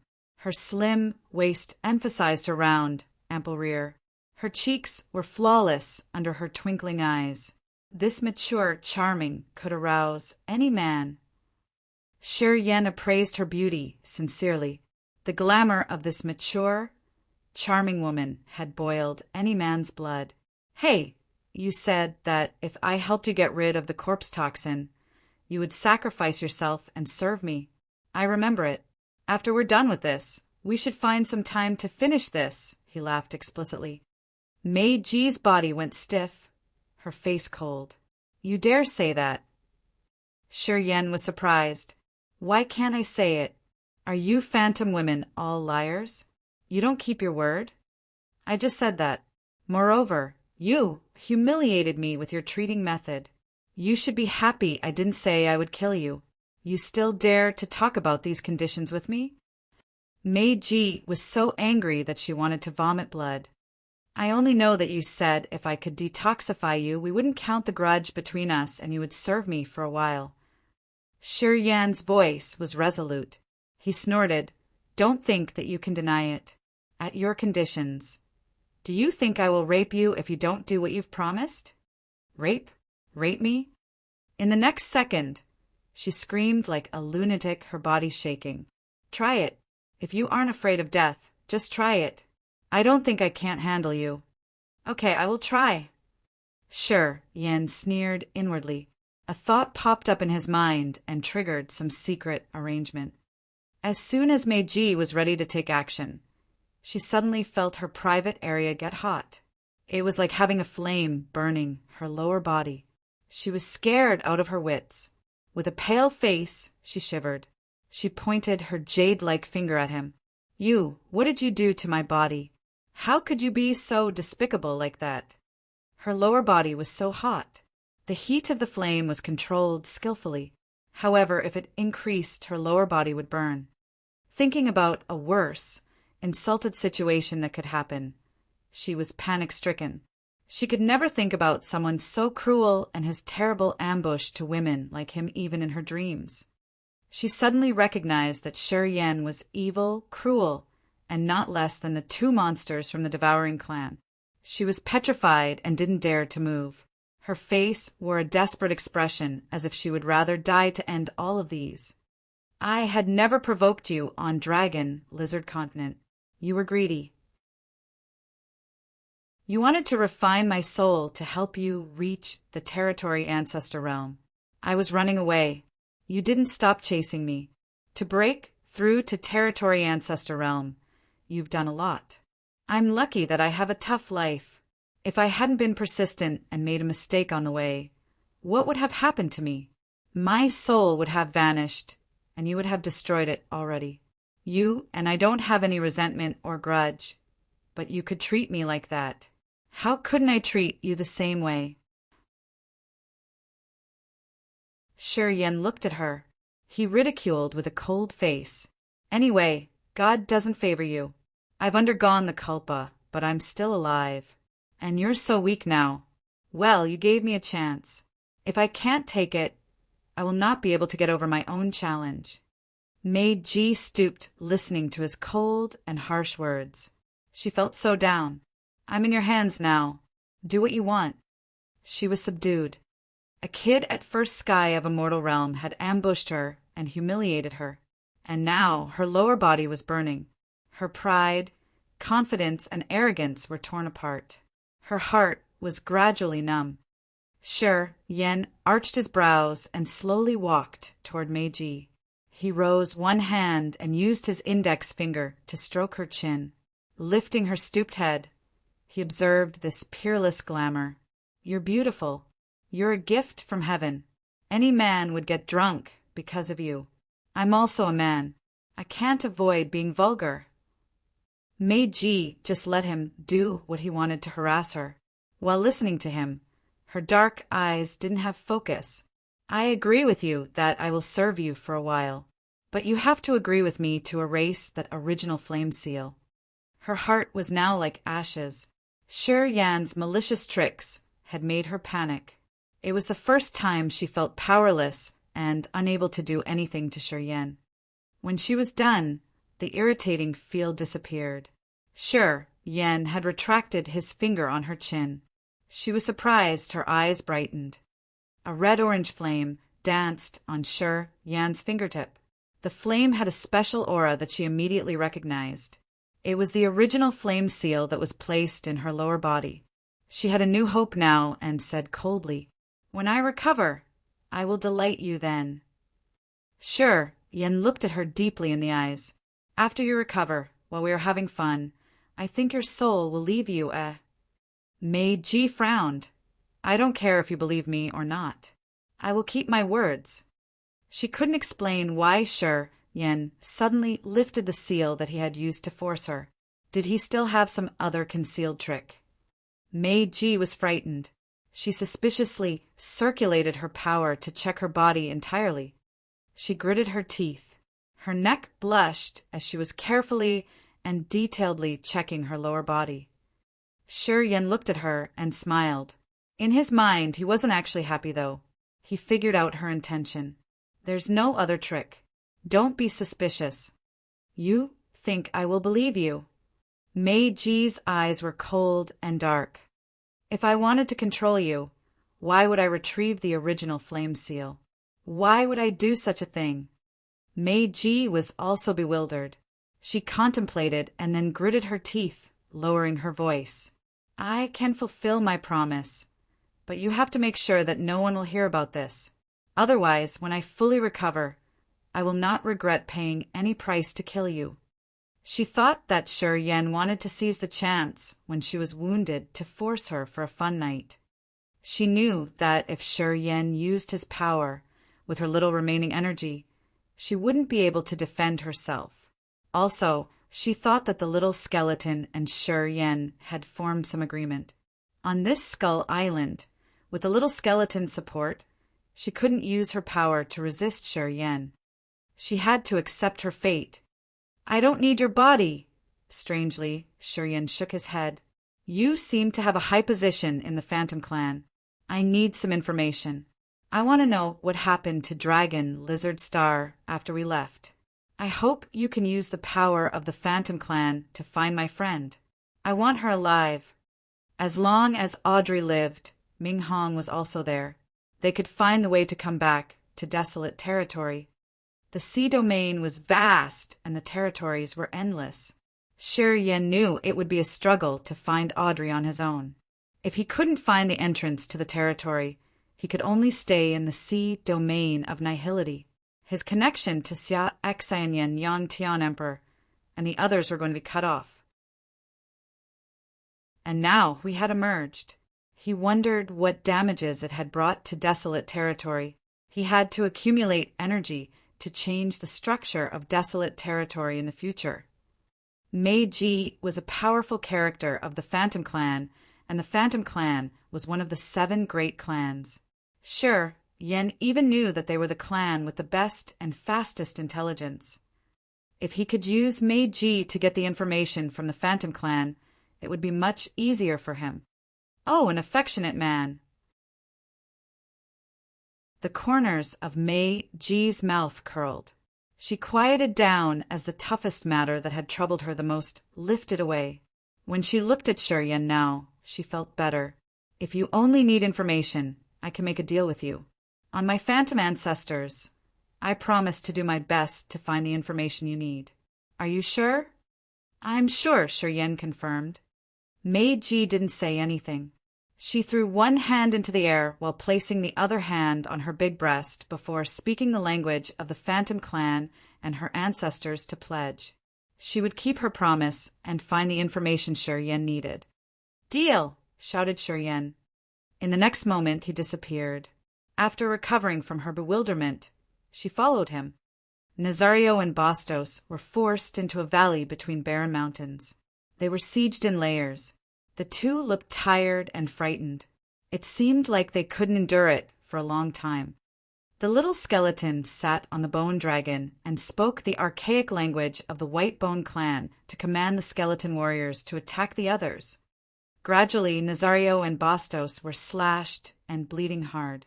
The remaining god power in their bodies was even less than Meiji's. Leave them to me. They are useful to wake up your parents. Ask your skeleton warriors to pay attention. Yen suddenly shouted and looked at the little skeleton. The skeleton was bewildered for a while, but then nodded to him. As the little skeleton and Meiji didn't understand anything, Yen flew toward Nazario and Bastos. Chapter 1410 Power Upanishad Superiority. Chapter 1410 Power Upanishad Superiority. Asterisk, asterisk, asterisk, asterisk, asterisk, asterisk, asterisk, asterisk, asterisk asterisk. The little skeleton suddenly turned and screamed at Shi Yan. He waved his white bone hand and asked Shi Yan not to come close to Nazario and Bastos. When Meiji was about to die, she could gather her energy and pay with her life to threaten Bastos not to come close to her. They were all at the peak of a mortal realm. If they wanted to kill altogether because they couldn't have a chance to escape, the energy from their self-destruction was going to be enough to burst Shi Yan into pieces. He told you not to come close. Be careful, or else those two will drag you into their death pit together. Meiji screamed from a distance as she understood the little skeleton's language. Shi Yan didn't change his visage or turn around to answer. Well, if they want to shatter the stone and the jade altogether, it won't work on warriors with space power Upanishad. Meiji was surprised. She thought and nodded as she finally agreed with Shi Yan's confidence. If Shi Yan could teleport as he had done to run away from her, even if Nazario and Bastos wanted to self-detonate, it wasn't easy to kill Shi Yan. Around 10 giant skeleton warriors were holding their massive sabers and surrounding the two devouring clan old men in the valley. Those bone sabers were so massive. As they swung the sabers, white light shot out. Those sabers had left many deep cuts, like a spiderweb in this valley. Nazario and Bastos had countless bleeding cuts. Some even reached their bones, which was very scary to see. We're finished this time. Nazario wore an extremely grimaced face. He hid with Bastos in a corner and gritted his teeth, his eyes malicious. You don't know how intimidating he is, and you have taken rash actions here. You've dragged me into this damn pit altogether. It's useless to say anything now. Bastos pulled himself together. We can't save our bodies. Let's wait for the chance to escape with our soul altars. We can use the corpse slaves out there. We will return to retaliate later. We don't have another choice then, Nazario snorted. Until now, they had never thought that this battle could threaten their lives. They had thought that even if this Skull Island was more evil, they could leave whenever they wanted. Anyway, regardless of how terrifying the tricks that little skeleton was, they didn't see him have any treasure or power to destroy the soul altar. At their peak of a mortal realm, it wasn't difficult to use the soul altar to escape. They hadn't done that yet because they thought that they could run away with their bodies. Shi Yan was especially flying toward them, and the skeleton warriors had loosened their besiege. Their eyes brightened as they exchanged looks. They thought that their chance had finally come. Although they now had only 10% of their power left, they were confident that they could deal with a junior warrior at first sky of a mortal realm with that amount of energy. Nazario squeezed the eyeball. Abruptly, it released evil and dark energy that rippled like water waves. Shi Yan landed from the sky and looked at the coming waves. He rose his hand to grab them. The wisps of energy quietly disappeared. Nazario was bewildered. He could feel the energy from his eyeball enter Shi Yan's palm. This was impossible. The eyeball had used corpse chi as the foundation, and it even had corrosive energy, which came his friend who cultivated corrosion power Upanishad. Shi Yan's palm received everything. How did he do that? Bastos' visage changed. He knew that something was wrong. He immediately sent his mysterious corpse worms by his feet to Shi Yan. Shi Yan grinned. The mysterious corpse worms seemed to sense a domineering aura. They unexpectedly retreated. Each of them flattened their bodies on the ground and shivered. The aura from Shi Yan's body made them instinctively fearful. It was the fear that was carved deeply in their life seal. They couldn't even think about resisting. Bastos and Nazario gawked. They suddenly felt so chilled, and they looked into the void instinctively. It seemed like a territory ancestor realm expert of their clan was hovering in the darkness and watching them. Only territory ancestor realm experts of the devouring clan could have an aura with a beam of their ancestor devour's aura, which could make the mysterious corpse worms crouch on the ground without daring to move. They looked at the sky and felt both fearful and happy as they thought that they were right. Far from them, Mei-ji's charming face was filled with surprise. She looked at the area and didn't know what was going on over there. Sure, Yen was standing in front of Bastos and Nazario, and the mysterious corpse worms were shivering under his feet.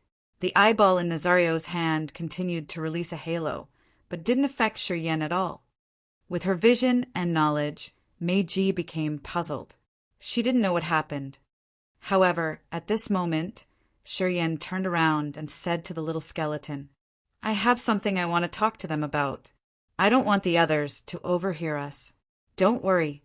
I can protect myself. Is it okay?" The little skeleton looked at him with strange eyes. He was baffled for almost a minute before riding the bone dragons away. The other dragon landed by Mei-ji.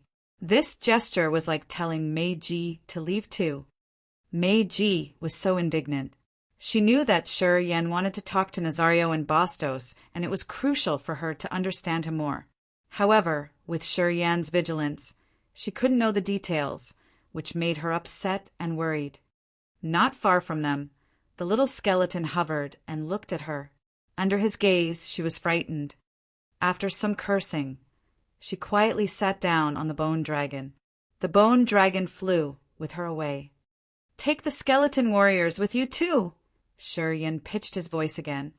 As soon as he finished, the little skeleton spoke in its archaic language to command the skeleton warriors.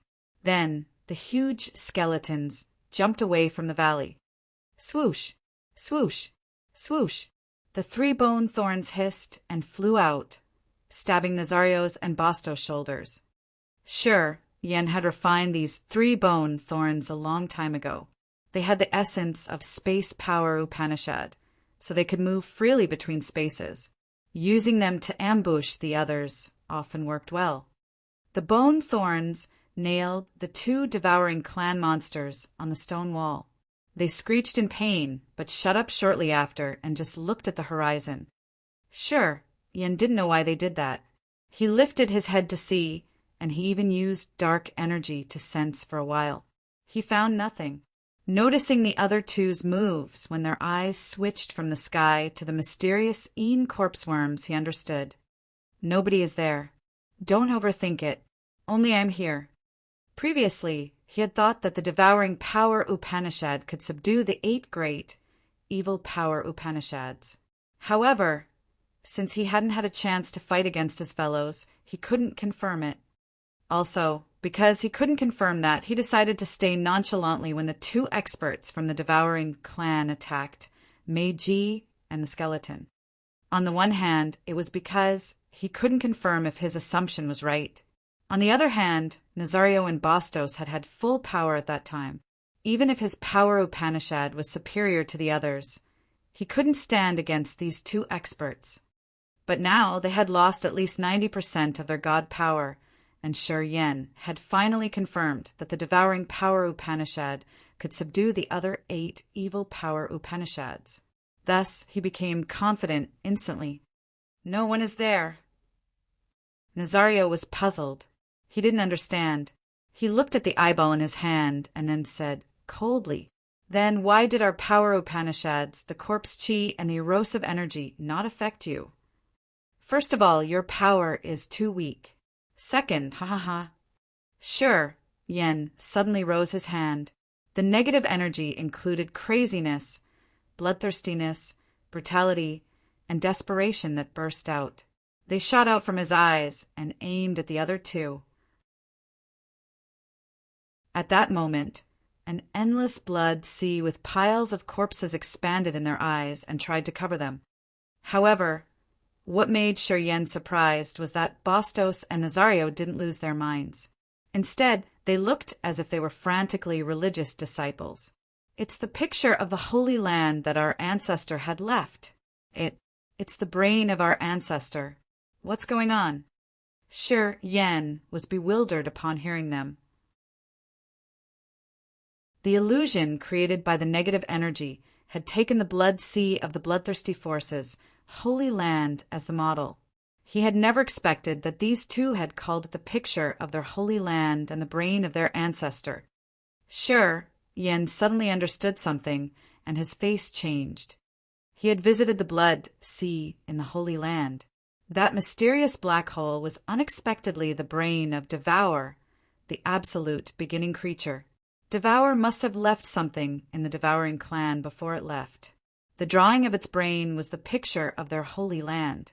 It seemed like the relationship between the devouring clan and the bloodthirsty force was somehow close and marvelous. Anyway, the bloodthirsty force and Devour were predestined to not take the same path. Two blood-dripping hands emerged and blew Nazario's and Bastos' chests. Shi Yen had seized the chance when their minds weren't stable to attack. Although it was despicable, it was safer for Shi Yen. Boom! Nazario and Bastos had fallen into the deepest abyss of their life. They were so weak and they were distracted by Shi Yan's evil energy attack. They got hit and they started bleeding from the wounds on their chests. Until now, their bodies could not recover as they used to be. Death Power Upanishad! Nazario and Bastos shouted. They were more frightened. This junior warrior, they had ignored their deeds, and their eyes were wide as they watched. They didn't know why Shi Yen could use their clan's power Upanishads, and they didn't know why the mysterious corpse worms acted so cowardly when they saw Shi Yen. They couldn't figure it out no matter what. You can save your body, and your soul can't run away. Don't do such useless things. I won't give you a chance. Shi Yen mercilessly struck them with his words.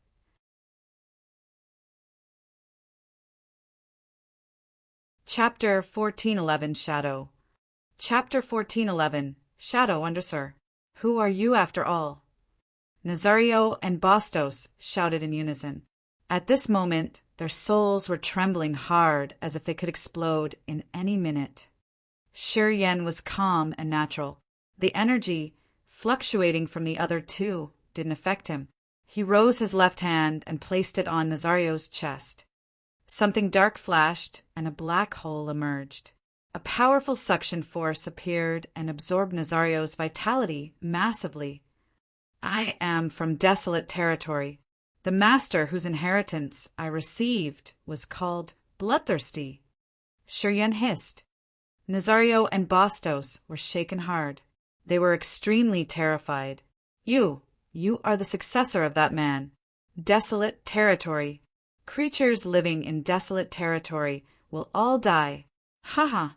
All of you will have a tragic death. Our plan is carried out. Our young master has went there. He'll kill all creatures in your desolate territory. Nazario laughed and screamed crazily. He didn't care what Bastos thought.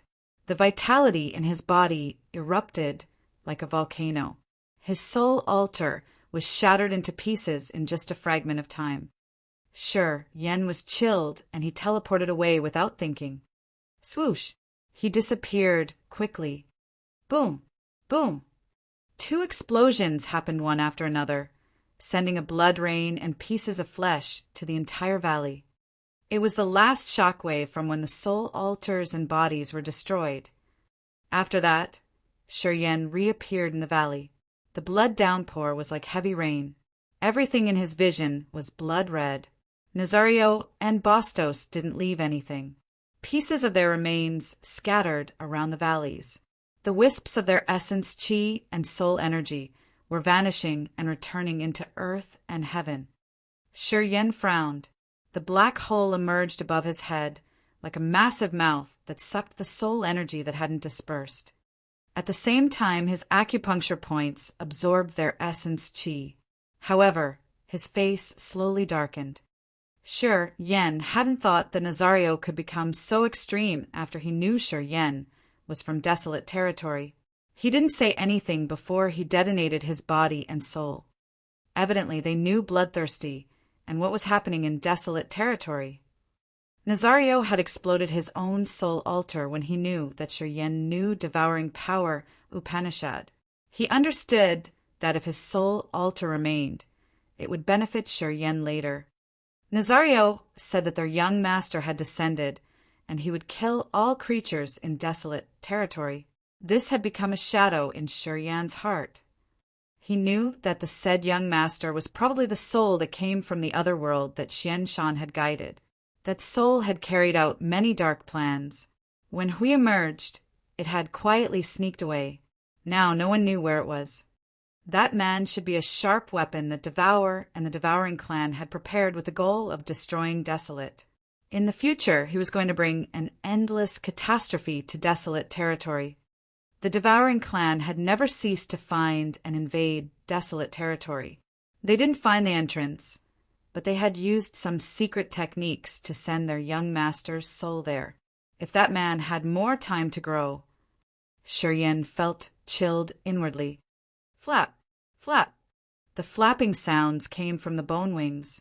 The little skeleton came together with Mei Ji on another dragon.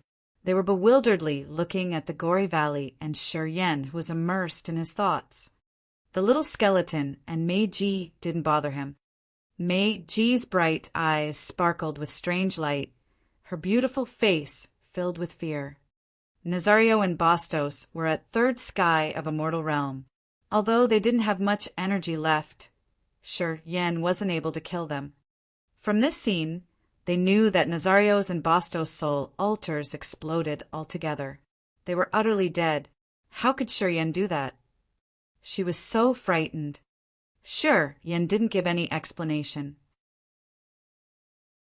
After contemplating for a while, he lifted his head and looked at the little skeleton. Let's go to your parents. The skeleton nodded. All right. Shi Yan frowned and said to Meiji, you can understand the archaic language of the White Bone clan. Give me the knowledge. As he didn't understand the White Bone clan's language, he had to guess a lot while communicating with the little skeleton. It was really troublesome. Meiji could understand this language. Shi Yan thought that she could impart him the memory seal of languages like the warriors from the Heavenly Eye clan had done to him. I can't transfer it to you. That skeleton doesn't use the current language of the White Bone clan. It's really strange. My method is a single-use type. Unless we go to our Phantom clan, I can use the same tool to send you the knowledge of the language. We don't have any other option now. Meiji shook her head. No other option. I'm afraid so. Sure. Yan pondered and then said to the little skeleton, bring her with us. She can help us communicate. The skeleton nodded again. He could understand Shi Yan, but it was really bad that Shi Yan couldn't understand it. It was a problem. Meiji could solve this problem, so he agreed. The little skeleton rode the bone dragon and flew away while screaming. He said that you and I can share the ride. Meiji's bold brows furrowed slightly. Sure, Yan didn't say anything. He flew up and landed on the back of the snow-white bone dragon right behind Meiji. He extended his arms and clutched Meiji's round hips. Meiji's body stiffened. She suddenly recalled the moment Shi Yan was standing behind her and that humiliation. She felt so uncomfortable. Frowning, she hissed, can you stay a little away from me? This bone dragon isn't that small. Why are you leaning against me like this? Shi Yan grinned and then laughed. His hands rubbed her waists. What are you afraid of? Didn't you say you would serve me dedicatedly? Although our deal has changed, anyway, let me take a little advantage. It's your debt to pay. You're contemptible. Meiji cursed, her face cold and her body also getting icy. Your condition isn't really good.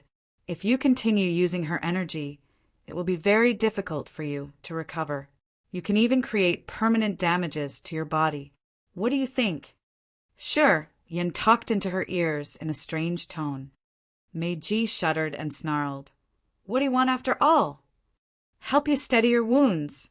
Shi Yan's voice became raw and cold. Then, his rude hand crawled to her lower abdomen. While Meiji was still puzzled, a warm air current quietly seeped into her body. That warm current carried a mysterious energy that acted like the mineral hot spring that ran through her lower abdomen and veins in her body. Miraculously, her damaged veins, body, and her consumed god power recovered. While that warm current moved around, Mei-ji's body turned into a beautiful pink hue. Her face blushed as if she was soaking her body in a warm lake. This feeling was so refreshing and comfortable. She was a little panicked. However, she didn't mind if Yan's hand was placed in a sensitive part where he shouldn't be touching. He just enjoyed the cozy feeling and tried to heal her wounds faster. The beautiful scene didn't last for long. Soon, the bone dragon stopped and landed in the stone chamber inside the mountain where the little skeleton's parents were. The cozy feeling in Mei-ji's body disappeared when Yan lifted his hand away. The warmth at her wounds and her lower abdomen disappeared. Waves of pain hit her again. She looked at his hand, her bright eyes yearning, but she couldn't say anything. It looked like she wanted that hand to stay there forever. She even forgot how embarrassing it was to have his hand placed on her belly. Sure, Yin didn't look at her. Taking a deep breath, he said to the little skeleton, "Move your parents' bone bodies out." The little skeleton immediately took action. He was so tender as he was afraid that he could damage his parents' bodies. He carefully took out the 2 bone bodies from the coffin and lay them on the icy, rigid ground. Yan frowned and placed his hands on the chests of the 2 bodies. The essence chi from Nazario and Bastos was rapidly refined. He had sent a part to heal Mei-ji, and now he was slowly pouring the remaining into the 2 bodies through the heart cores. After they were taken out of the stone coffins, the vitality that was poured in their heart cores didn't flow away anymore. The 2 heart cores were like sponges taking in Yan's vitality. Yan could feel that they were like an endless sea, and the amount of energy he had poured into them was like a grain of salt thrown into the sea. Still, they needed a lot to reach the brim. He was so surprised. He contemplated, and he knew that if this little skeleton's parents had their heart cores filled with energy, their energy would be thousands of times more abundant than the combined energy of Nazario and Bastos in their best conditions. They were absolutely existences at the territory ancestor realm. Instinctively, he turned to look at the little skeleton. This child was lucky. The 2 parents at the territory ancestor realm had put a lot of efforts to refine it, and perhaps only the white bone clan parents at such a level could give birth to this marvelous child. Time flew fast. After an unknown time, Yan had sent all the vitality that he had refined from Nazario's and Bastos' energy to the heart cores of the 2 bone bodies. Retracting his hand, Yan observed the heart cores of the 2 bodies and found no change. However, the brown-gray bone bodies seemed to get a little shinier. Asterisk, asterisk, asterisk, asterisk, asterisk, asterisk, asterisk, asterisk. The little skeleton was stunned. Looking at the small change on his parents, he waved his hand and tried to say something. "It asked you if its parents could wake up or not," explained Mei-ji. Sure, Yin contemplated for a long while. Then he looked at the little skeleton with yearning ears and said, "If we do it this way, theoretically we can wake up your parents. However, we need a huge amount of vitality. The energy I've poured into them is still very little. It requires a lot more to wake your parents." Asterisk, asterisk, asterisk, asterisk, asterisk, asterisk, asterisk, asterisk, asterisk, asterisk. The little skeleton's eyes were filled with grief. After a long time, it spoke again. "It asked you, 'Do you have any method to make it faster?'" said Mei-ji. Sure, Yin contemplated again. What method would make this faster? There's a method, indeed. However, that method was built on bloody slaughter.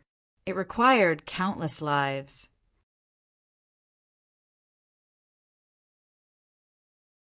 Chapter 1412 The Sea of Annihilation. Chapter 1412 The Sea of Annihilation. Anusur. In a remote corner of the dark, cold sea domain of Nihility, a small ash-gray island was moving quickly and heading to the Sea of Annihilation. although it looked as if it was moving slowly. After each flash, it crossed billions of miles. Taking a closer look at that island was like looking at a massive skull with empty sockets and a big, dark mouth that was like deep tunnel. It was Skull Island. On a barren hill was Shi Yen and Meiji sitting and watching the void. This Skull Island is much more marvelous than I thought. Currently, the members of the Whitebone clan couldn't build such a massive Skull Island. Only noble members of the clan could build Skull Islands and use them as big moving weapon like a battleship. Anyway, this Skull Island can defend and attack perfectly. It can even conjure bone slaves. I have never heard about such a marvelous weapon before. Meiji didn't look very pale. She had slowly recovered. However, she still needed a lot of time to recover to her best condition. Shi Yen listened to her quietly and didn't say anything. 3 years ago, in the cave inside the Skull Island, Shi Yen, Meiji, and the little skeleton had agreed to come to the Sea of Annihilation. Shi Yen knew he could use the devouring power Upanishad to swallow an abundant amount of vitality to revive the skeleton's parents. However, he didn't propose this method. Meiji suggested that the little skeleton should find the members of the Whitebone clan. She thought that if they knew that they had 2 precursors who were dormant like this, they would try their best to wake them up. The little skeleton said that he had never met any member of the Whitebone clan before. After he was born, he had always stayed and watched over the Skull Island. The Skull Island was mysterious. If it turned on its defense, it could prevent the soul consciousness from detecting it or turn invisible. Its power was like dark energy. In these recent years, the little skeleton had always protected his parents here. Deep in his soul, his parents had left a message before they died. They asked him not to contact others before it could reach the territory ancestor realm. He remembered and followed his parents' last wish, trying to hide the skull skeleton to not contact the outside warriors. After many years of concealing, he had never met any member of the Whitebone clan. Bastos had the precise direction, so he came here. Shi Yen had gotten here by chance. According to Meiji, the Whitebone clan experts had based in the Sea of Annihilation.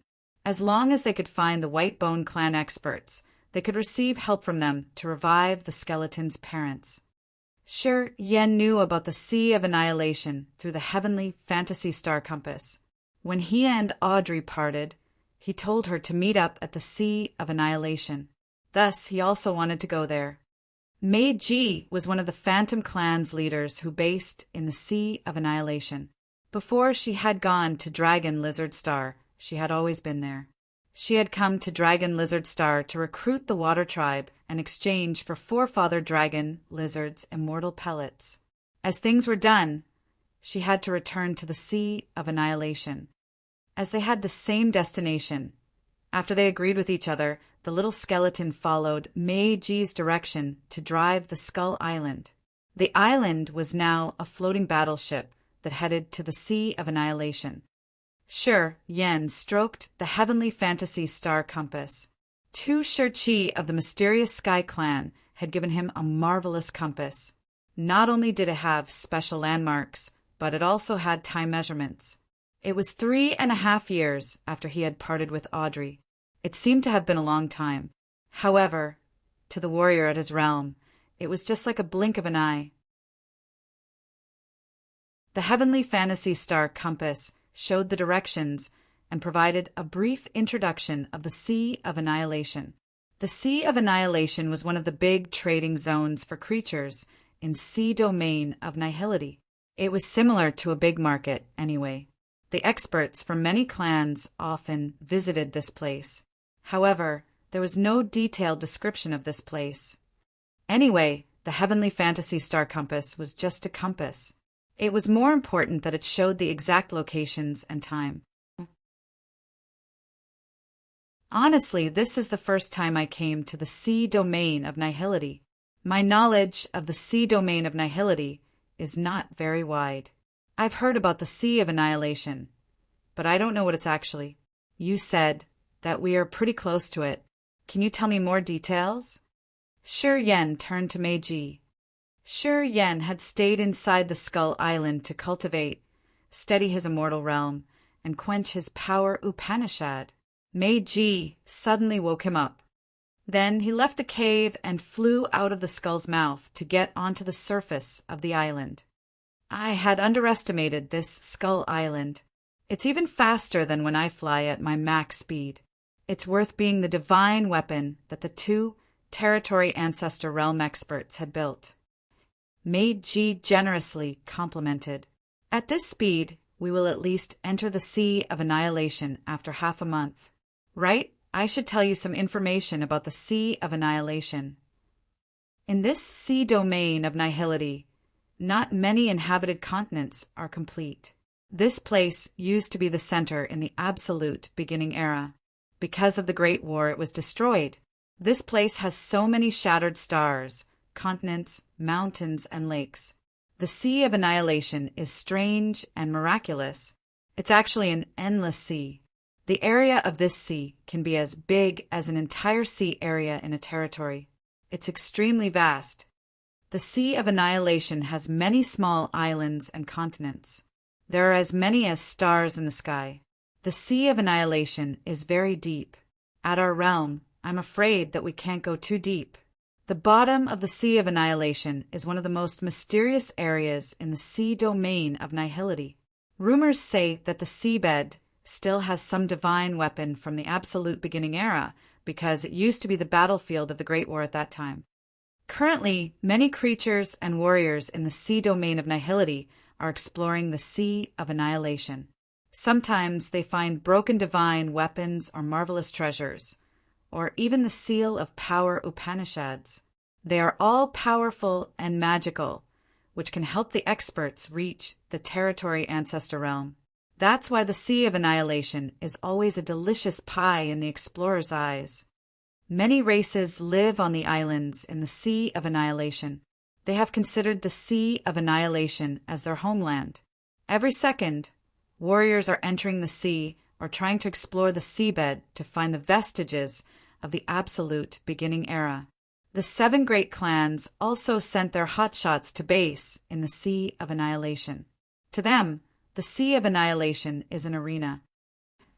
Meiji looked at the dark area ahead of them as if she was watching the real Sea of Annihilation.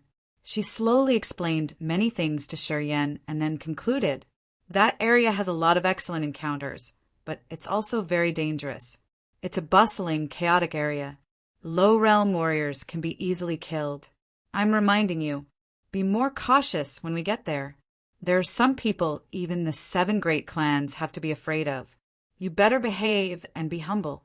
When your identity as a warrior with a wisp of a soul from an absolute beginning creature is exposed, even our Phantom clan can't protect you. Shi Yan discolored. The intimidating experts that even the 7 great clans have to be afraid of. There are many experts without a clan or a force. Perhaps they are the last members of their races. However, they are very powerful. They often go there alone. If they reach the Territory Ancestor Realm, do you think they won't be intimidating? Meiji forced a smile. Shi Yan was terrified. There are Territory Ancestor Realm experts there. Meiji nodded. They are hiding in the areas where we can hardly sense, or even in the sea. They come for the mysterious things undersea. Rumors say that someone has found the vestiges from the absolute beginning era where the ultimate secret of earth and heaven is hiding. It's so attractive to the Territory Ancestor Realm experts. How vast is the Sea of Annihilation? Shi Yan was astounded. Meiji pondered for a while and then said, the sea surface is as big as an entire star area. It has dozens of thousands of islands. Many of them are barren and not suitable for cultivating or living. A few of them are suitable for low-realm warriors to stay and cultivate in. However, there are larger, deeper areas. There's a way to imagine it.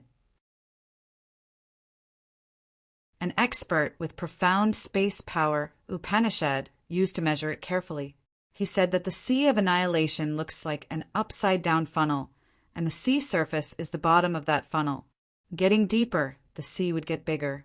He said that the real area of the seabed could be hundreds of times bigger than the surface. It's hard to imagine, right? Sure, Yen was puzzled like a wooden chicken. A funnel. A funnel has a narrow bottom and a wide top. If that expert with Space Power Upanishad was correct that the surface of the Sea of Annihilation was as big as a star area, how big was the sea bottom? As big as a territory. As big as the desolate territory. It was just a sea in the sea domain of nihility, and it was so vast that Shiryan was really astounded. Don't be surprised. The vast universe has countless territories and lands. The sea domain of nihility is the center of this cosmos. It's not strange if it has some mysterious and marvelous areas. Meiji's voice was relaxing.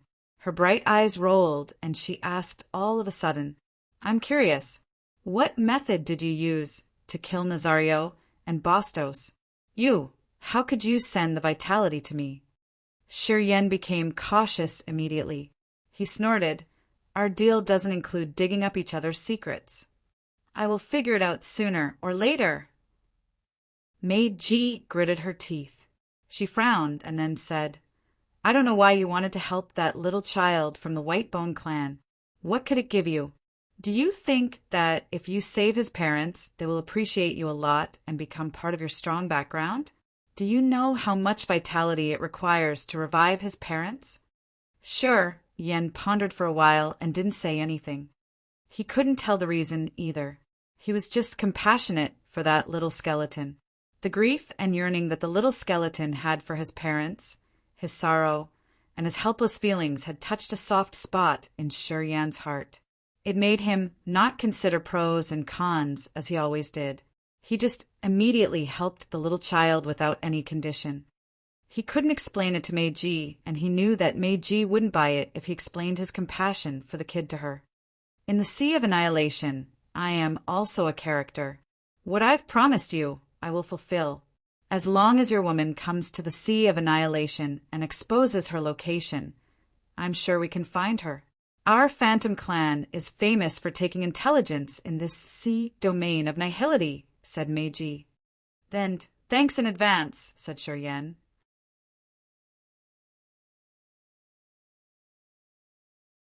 Chapter 1413, Waiting for a Man.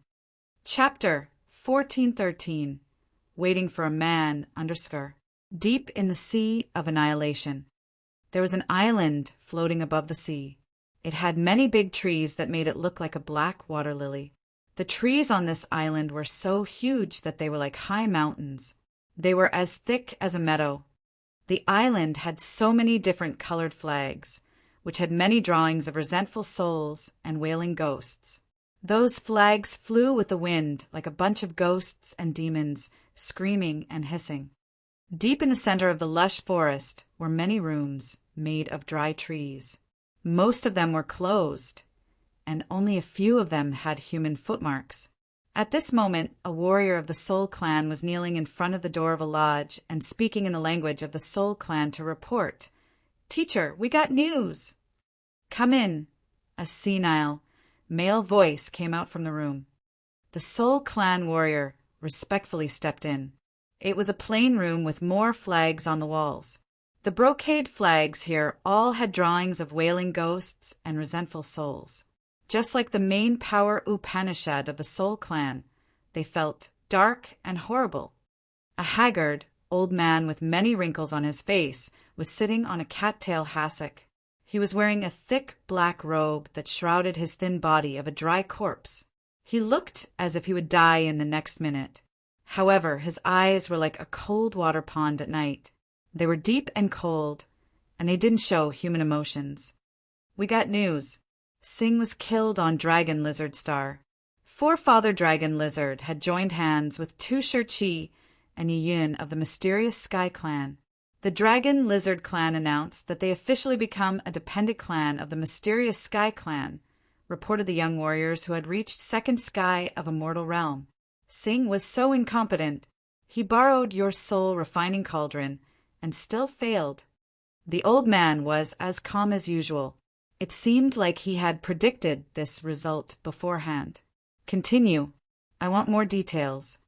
The young man pulled a serious countenance and reported the details of the battle that took place on Dragon Lizard Star.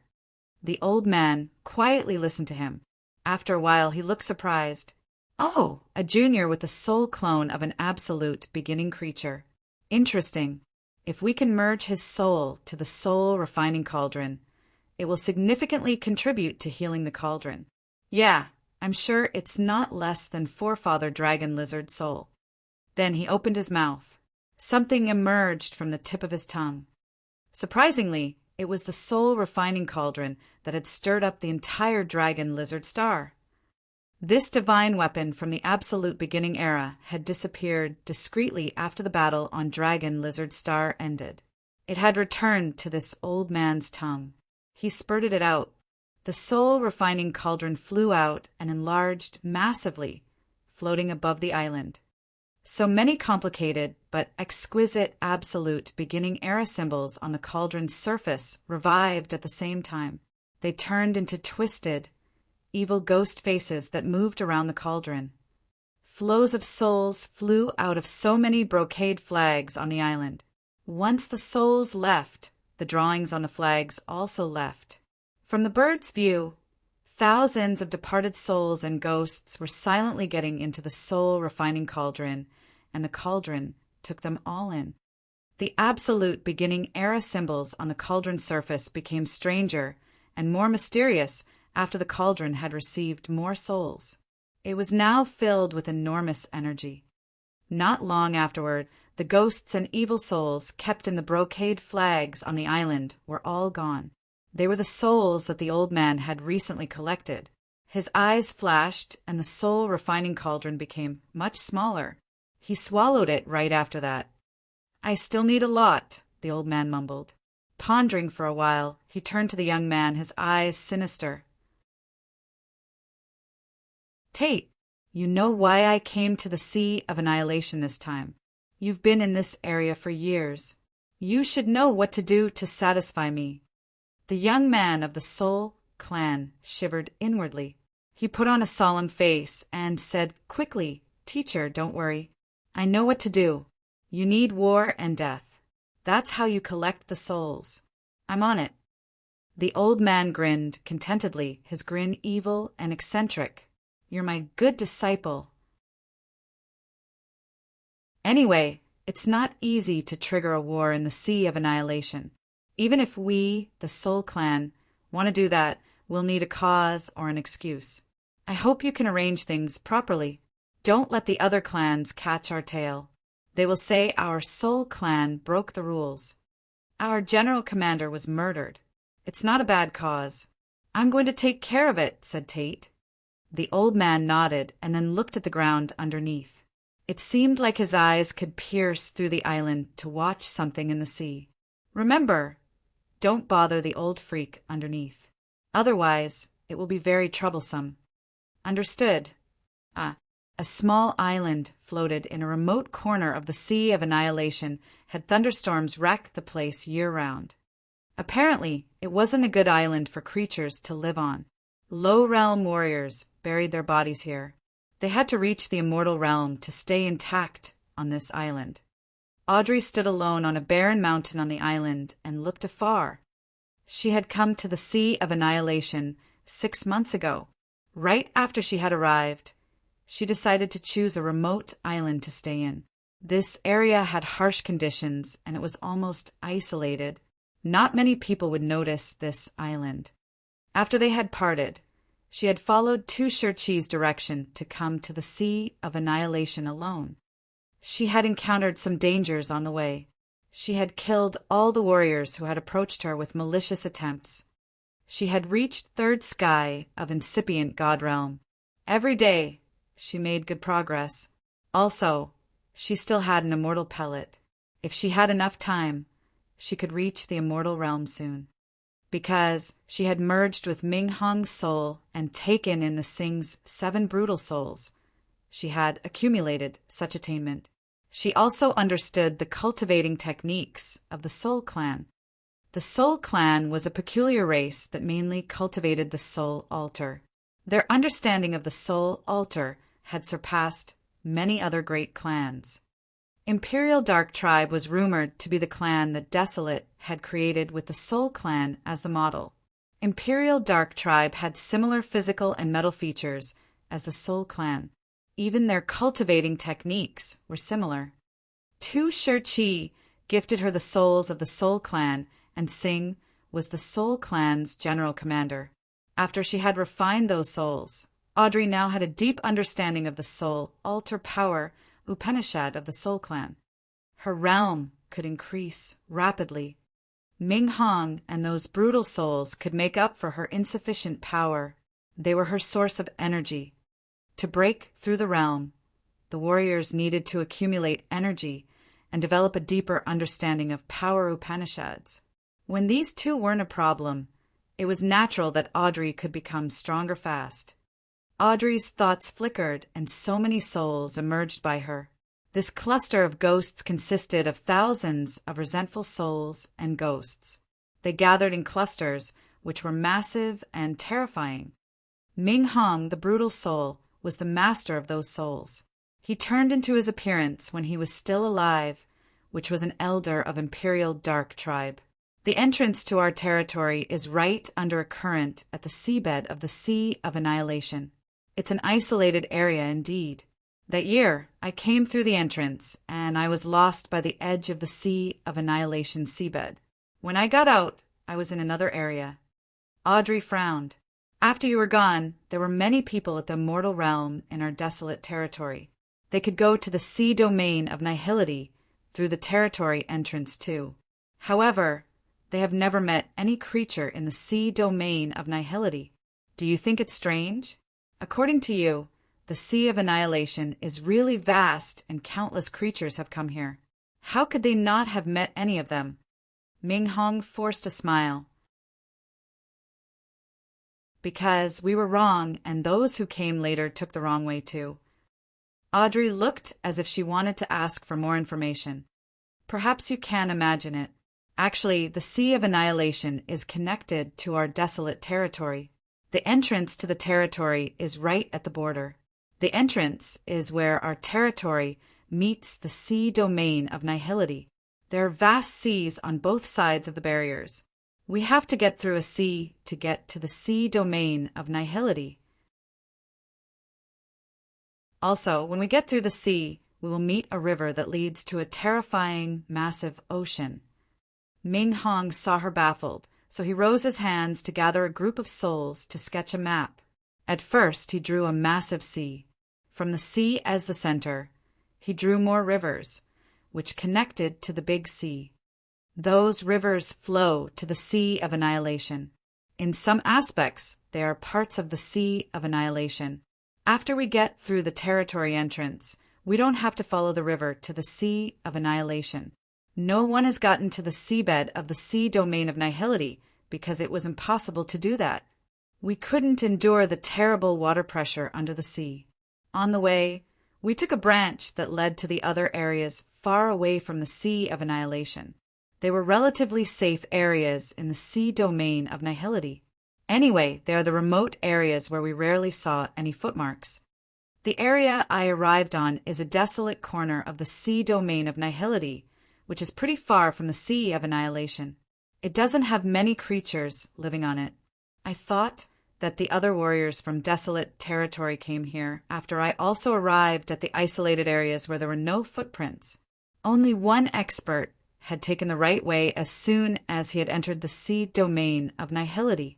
He got through the Sea of Annihilation's seabed and emerged on the surface of the Sea of Annihilation. Ming Hong wore a strange face. "Who is he?" asked Audrey. "Bloodthirsty." He was the only one who had followed the right route through the river to the seabed of the Sea of Annihilation after crossing the territory in trance, because his power and realm were enough to endure the terrifying water pressure there. He figured out the ideal way and emerged from the seabed to the surface. He appeared in the friendly, lively area of the sea domain of nihility. Ming Hong showed his respect and sighed. "I know this through Sing's research. I know he was here for a short time." The devouring clan had fought against him once. He had killed many of them. He had even battled against Han Tian of the mysterious Sky Clan. I heard that he won. However, Singh didn't know his real identity. Bloodthirsty had subdued our Imperial Dark Tribe and stopped us from thriving for 10,000 years. Anyway, with his competence, he had topped our territory. Audrey also respected the expert. I know the location of the territory entrance. I can take you out of here and return to desolate territory.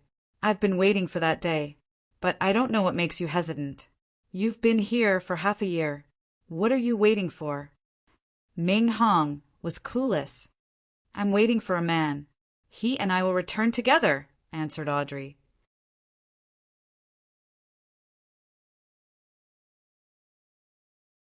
Chapter 1414, separate. Chapter 1414, separate _. It was an immense, shoreless ocean without a layer of clouds and atmosphere.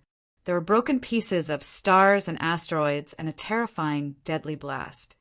A skull island was carefully avoiding the asteroids and broken rocks on its way to land on the sea surface. Above the sea is a dangerous area. We better move to the water surface. It should be safer, suggested Meiji. The little skeleton agreed. Thus, the skull island slowly landed on the Sea of Annihilation. Just like a massive cruise, it continued to move further. The three of them sat on the skull island and finally arrived at the Sea of Annihilation.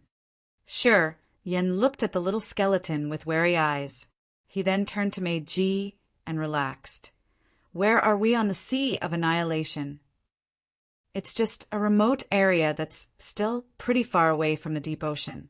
At our speed, it will take around half a month to get to the island where the Whitebone clan is. We can stop by our Phantom clan's island first. We'll be in there in about 10 days, explained Meiji. Sure, Yen nodded and looked at the little skeleton. What do you think? Nah, what else is there to think about? Meiji arched her brow and said casually, he's a member of the Whitebone clan. Of course, he has to return to his clan. I'm sure the members of the Whitebone clan will do everything they can to help his parents gain their consciousness back. The Whitebone clan had a small population. Thus, among the 7 great clans, the Whitebone clan was the most harmonious clan. They had almost no civil war. It was very hard and took a long time to get a new member of the clan. Also, they had to drain their power fighting against others, so they didn't have energy to create an internal dispute. In fact, their union was seriously taken into account. They had restricted and punished any internal dispute that could cause a war. Nobody had ever seen 2 members of the Whitebone clan attack each other. To him, returning to the Whitebone clan is the best choice. We should respect his choice, Meiji said seriously. Shiryen looked at the little skeleton and considered how to say what he thought. I know a method to wake up your parents. However, the requirement is really complicated and it will take a long time. Yeah, I think you should return to Whitebone clan first. When I get a new method, I'll find you and help you. The little skeleton looked at him in the eyes. His mouth moved slightly. He gave a slight nod, his eyes showing gratitude. You should go with us. The Phantom clan is on the way anyway. After we got there, I'll show you the way to the Whitebone clan, said Meiji. The little skeleton nodded again. Thus, the 3 of them continued to ride the Skull Island, moving on the Sea of Annihilation and heading to the base of the Phantom clan. On their journey, they found so many islands. They were like stars in the sky that they couldn't count. They saw many giant ships moving on the sea, carrying many warriors from alien tribes. Although Meiji was wearing her mask, many of them had recognized her. Sometimes, when they saw her far away, they had already greeted. On a massive ship made of cold steel, around 10 bulky alien warriors were moving. They were all brawny with fierce auras. They stayed half naked and showed the muscles of their rigid, metal-like bodies. Their skin even sparkled and reflected the cold light. Those people had an animal skin pattern on their bodies. They had horns, and their arms and thighs were twice as big as those of normal people. They gave people the impression of something powerful and explosive. An alien found Meiji. He looked so thrilled. Without prior announcement, he leaped up and landed grumblingly like a steel mountain on the Skull Island. He was a third sky of immortal realm expert, cultivating sharp metal power, Upanishad. His body was like real steel or iron. Apparently, he knew Meiji. As soon as he landed, he laughed loudly. Meiji, long time no see. I heard that you went to Dragon, Lizard Star. You recruited the water tribe, didn't you? His eyes moved and stopped at the little skeleton. He looked a little surprised. A kid from the White Bone clan? Why did you go with the White Bone clan? I have never heard that you would be associated with White Bone clan members. He glanced at Shi Yen for a second. He didn't pay a lot of attention because he thought that Shi Yen was just an ordinary warrior. Yerberg, why are you here? Meiji smiled. Aha! They say that someone found the absolute beginning vestiges under the sea. The old men in the clan led me here to check it out. Meiji, you've based in the Sea of Annihilation for years because of the Phantom Clan. Do you know anyone who is familiar with the seabed? Asked the beefy alien man with a smile. The seabed. Meiji furrowed her brows. The real seabed isn't a place that you and I can intrude. I'm based in the sea domain of nihility, and I can't explore this. Meiji shook her head. Yerberg didn't force her. He continued with a smile. I heard that Singh was dead. Tate is screaming everywhere that the mysterious Sky clan killed him. They are planning to retaliate against the mysterious Sky clan. I'm afraid this Sea of Annihilation will become chaotic again. You should be careful. I also heard that you did join that event in Dragon Lizard Star. Tate. Meiji pouted her lips. What the heck does he think he is? With his realm, what effect can he bring to the Sea of Annihilation? He doesn't want to live more as he's trying to stir up the sea. Tate has only second sky of immortal realm cultivation base. It's true that he can't rise the wind. But what if his teacher is here too? Yerberg almost shouted. Meiji discolored. What? That old freak comes to the Sea of Annihilation? Perhaps it's related to the absolute beginning vestige under the Sea of Annihilation. Who knows? Anyway, he's in the Sea of Annihilation now. Yeah, you can confirm this with your team when you come back. Then Yerberg lowered his voice. I heard that you got a kid on Dragon Lizard Star who has the wisp of a soul of an absolute beginning creature. Did you refine him? Tell me honestly, have you reached the bottleneck to break through to the territory ancestor realm? Meiji grimaced and coldly looked at Yerberg. Now, everybody knows what had happened on Dragon Lizard Star. Don't ask me. That's what Tate has spread. I got the news from the Soul Clan. I'm not sure if they are true or fake. Yerberg shrugged. Well, recently we have only these things fly around. It's hard not to know.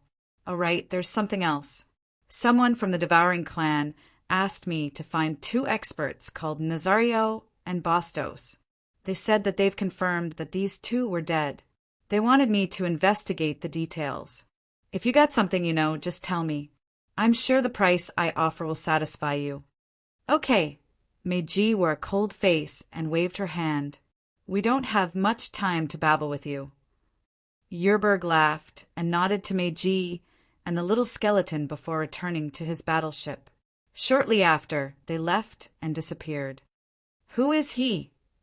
Shi Yen watched the disappearing battleship. Cultivates metal power Upanishad at third sky of immortal realm. His body is so tough. I think he's not weaker than Singh. Yerberg came from a branch of the ancient monster clan.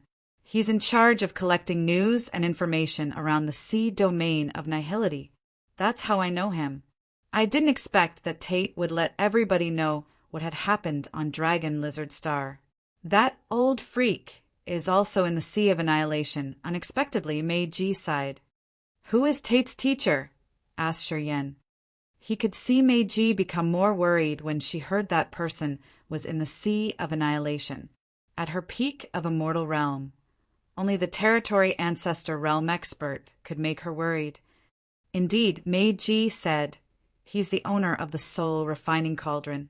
He's one of the territory ancestor realm experts of the Soul Clan. Wherever he goes, people have to live in calamities. He needs countless souls to recover the soul refining cauldron to achieve the real power of an absolute beginning divine weapon. That cauldron is not fixed yet. Sure, Yen discolored in fright. Of course not. It needs a large amount of soul energy. Otherwise, you think Singh can borrow it from the owner?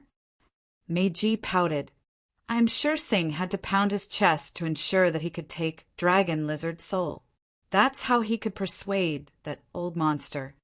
Shi Yan was astounded. The Skull Island continued its journey. 10 days later, the Skull Island anchored by a massive island. The island had flowers and green grass matted everywhere alongside the large pieces of forest. So many beautiful and luxury palaces situated on the island, which were sparkling because they were built of jade. They were so eye-catching. The mist and smoke wound around the island, making the entire island a fairyland. Meiji observed the island and smiled relaxedly. She took off the mask and revealed the face that could attract all creatures. Looking at the familiar island, she found many familiar barriers and restrictions. She pointed to a direction and said to the little skeleton, "You move that way. After 5 days, you will reach the base of the White Bone Clan. It's also a bone island, easy to recognize." The little skeleton was reluctant, looking at Shi Yan deep in the eyes. Shi Yan thought for a while, then said, "I need time to prepare something to wake up your parents. Actually, I need a long time. We can't rush. I agree with you. Whenever I'm done, I'm going there to find you." The little skeleton nodded. It didn't talk much, driving the Skull Island away and disappearing. Meiji watched until the Skull Island disappeared from her sight. She pondered and then said, "I don't know what you will do to awake his parents, but I can tell you that even if he returns to the Whitebone Clan, with their force in the Whitebone Clan, they can't wake up his parents. They are 2 territory ancestor realm experts. To refill the lost energy, the energy required is more than what you can imagine. You'd better get rid of that fixation. Moreover, you don't know him. You don't need to do things for him." "I know what I'm doing." Shi Yan was fed up. Meiji snorted and didn't persuade him more. "Follow me." A snow lotus emerged in her palm. When the lotus bloomed, layers of mist above the island slowly dispersed. The invisible barriers and restrictions were lifted. Shi Yan followed her to the island full of flowers. His eyes sparkled when he observed the surroundings.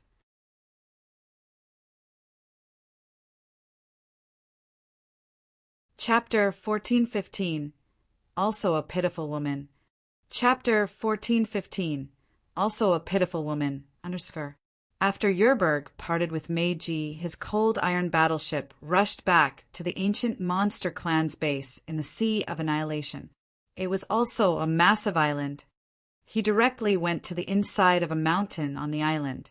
Inside the mountain, it was another fairyland with diagonal stone paths everywhere leading to many spacious stone buildings. Yerberg didn't say anything and directly walked to one of those stone buildings to check something. Shortly after, he found a drawing. Unexpectedly, it was Shi Yan's portrait. Yerberg gave a faint smile. "It's that kid, indeed." While he was talking to Meiji, he threw Shi Yan just a glance, then ignored him all the time. However, with that glance, he could guess his identity. A kid with a wisp of a soul of an absolute beginning creature, but he has only first sky of a mortal realm. What a big fat meat. Tate agrees to pay a high price to get the intelligence. Should I give it to him? He hesitated for a few seconds, then made up his mind before grinning. Of course, making money is an important thing. I returned Meiji's favor. Oh right, that little skeleton too. He's involved with the two the devouring clan is searching. I got a good harvest this time. Haha, I just got to the Sea of Annihilation, and I'm going to earn a big chunk this time. Shortly afterward, he contacted the devouring clan and Tate of the Soul clan, telling them the intelligence he got. Madame Meiji is back. Madame Meiji is home. Welcome back, Madame Meiji. On this island filled with flowers, the crowd of beautiful men and women were cheering and smiling honestly. This crowd had handsome men with ease and natural poise, and beautiful and charming women. Everybody was excellent and pretty. At first glance, many people had to sigh with envy. The Creator had favored this race a lot. It wasn't a rumor that the Phantom Clan didn't have a single ugly member. On the way, Shiryen felt a little dizzy and stunned. The members of the Phantom Clan on this island didn't have the same realms. They were young, but they were already original God Realm, ethereal God Realm, and incipient God Realm. The clan had sent them to the sea domain of nihility to cultivate and collect the intelligence here. Deep in this sea domain of nihility, only the warriors of the immortal realm could walk around without fear. However, if they were from the race with a strong foundation like the 7 great clans, they had the best battleships to resist the dangers in outer space. They could deliver their low realm members to any area. Those young and beautiful people of the Phantom Clan were delivered here by those powerful battleships. The sky and the seabed of the Sea of Annihilation had layers of death traps. It was tough for incipient God Realm experts to move freely around. However, it was really safe on those islands. Even King God Realm warriors could stay and cultivate comfortable. This island was the Phantom Clan's base. Meiji was the leader of this island. She was in charge of collecting and sorting information. She was also the one with the highest realm. When she wasn't here, her fellows couldn't ease their minds. And now, she came back, so they exhaled in relief. The Phantom Clan was the clan with the best intelligence. If they based here, of course, they knew what had happened on Dragon Lizard Star. After Meiji had disappeared, they were so worried if she had to endure something unexpected. Today, Meiji returned safe and sound. All of them were joyful. Of course, many of them were curious about Shiryen, and they observed him along the way. At this moment, Shiryen was wearing a dark blue warrior costume. He was vigorous and hunky, which attracted a lot of Phantom Clan young ladies. They shyly looked at him. Meiji directly walked to the grand, luxurious palace in the center. The palace was tiled with square jade and decorated with so many exquisite and beautiful accessories. The twinkled jades and shining pearls could be found everywhere. She walked to the main hall, sitting on the high throne. She signaled Shiryen to stand aside. Talking nothing, she began to check the documents of the recent intelligence. Some young ladies at Original God Realm and Incipient God Realm were talking with each other in this hall. Sometimes their pretty eyes turned to Shiryen. Then they stooped and giggled. They were really eye-catching, though. Meiji was focusing on the records. She didn't notice Shiryen. Her white fingers continuously flipped the pages as she frowned. When she came to the last page, her face became cold as she hissed, "That damn Yerberg! He's so ungrateful." Shiryen looked at her. "Yerberg discolored your information. He said that you have a wisp of a soul from an absolute beginning creature and that you and I are here. At least, Tate from the Soul Clan knows this. Yerberg also said that we're involved in the deaths of Nazario and Bastos," explained Meiji. Shiryen was chilled. He remembered the ancient monster man with an iron body as he said, "If we meet him again, I'll try to kill him." Hearing her, the Phantom Clan ladies in the hall quieted down. They all looked at him with odd countenances. They knew Yerberga's identity and his third sky of Immortal Realm cultivation base. Madame Meiji could defeat him, but couldn't kill him. This unknown kid had only first sky of Immortal Realm, but he was boasting. They felt really awkward. However, what Meiji spoke next surprised them. Kill him? Unless you've reached second sky of a mortal realm. If you fight with him now, you'll be killed. This surprised the ladies a lot. When they looked at Shi Yan now, they felt so bewildered. Meiji put the records down and looked at the ladies next to her. A girl is leaving Dragon Lizard Star. She will come to the Sea of Annihilation. Her name is Audrey. You should pay attention. She took out a flat jade, asking Shi Yan, "You draw her portrait here. It will be easier to find her. We'll try our best to find her." Sure, Yan did as he was told. "We can't receive information fast. You have to wait, but I'm not sure how long you have to wait," said Meiji. Shi Yan nodded as he understood. "You'd better not leave this place. I'm afraid many people want to do something with you.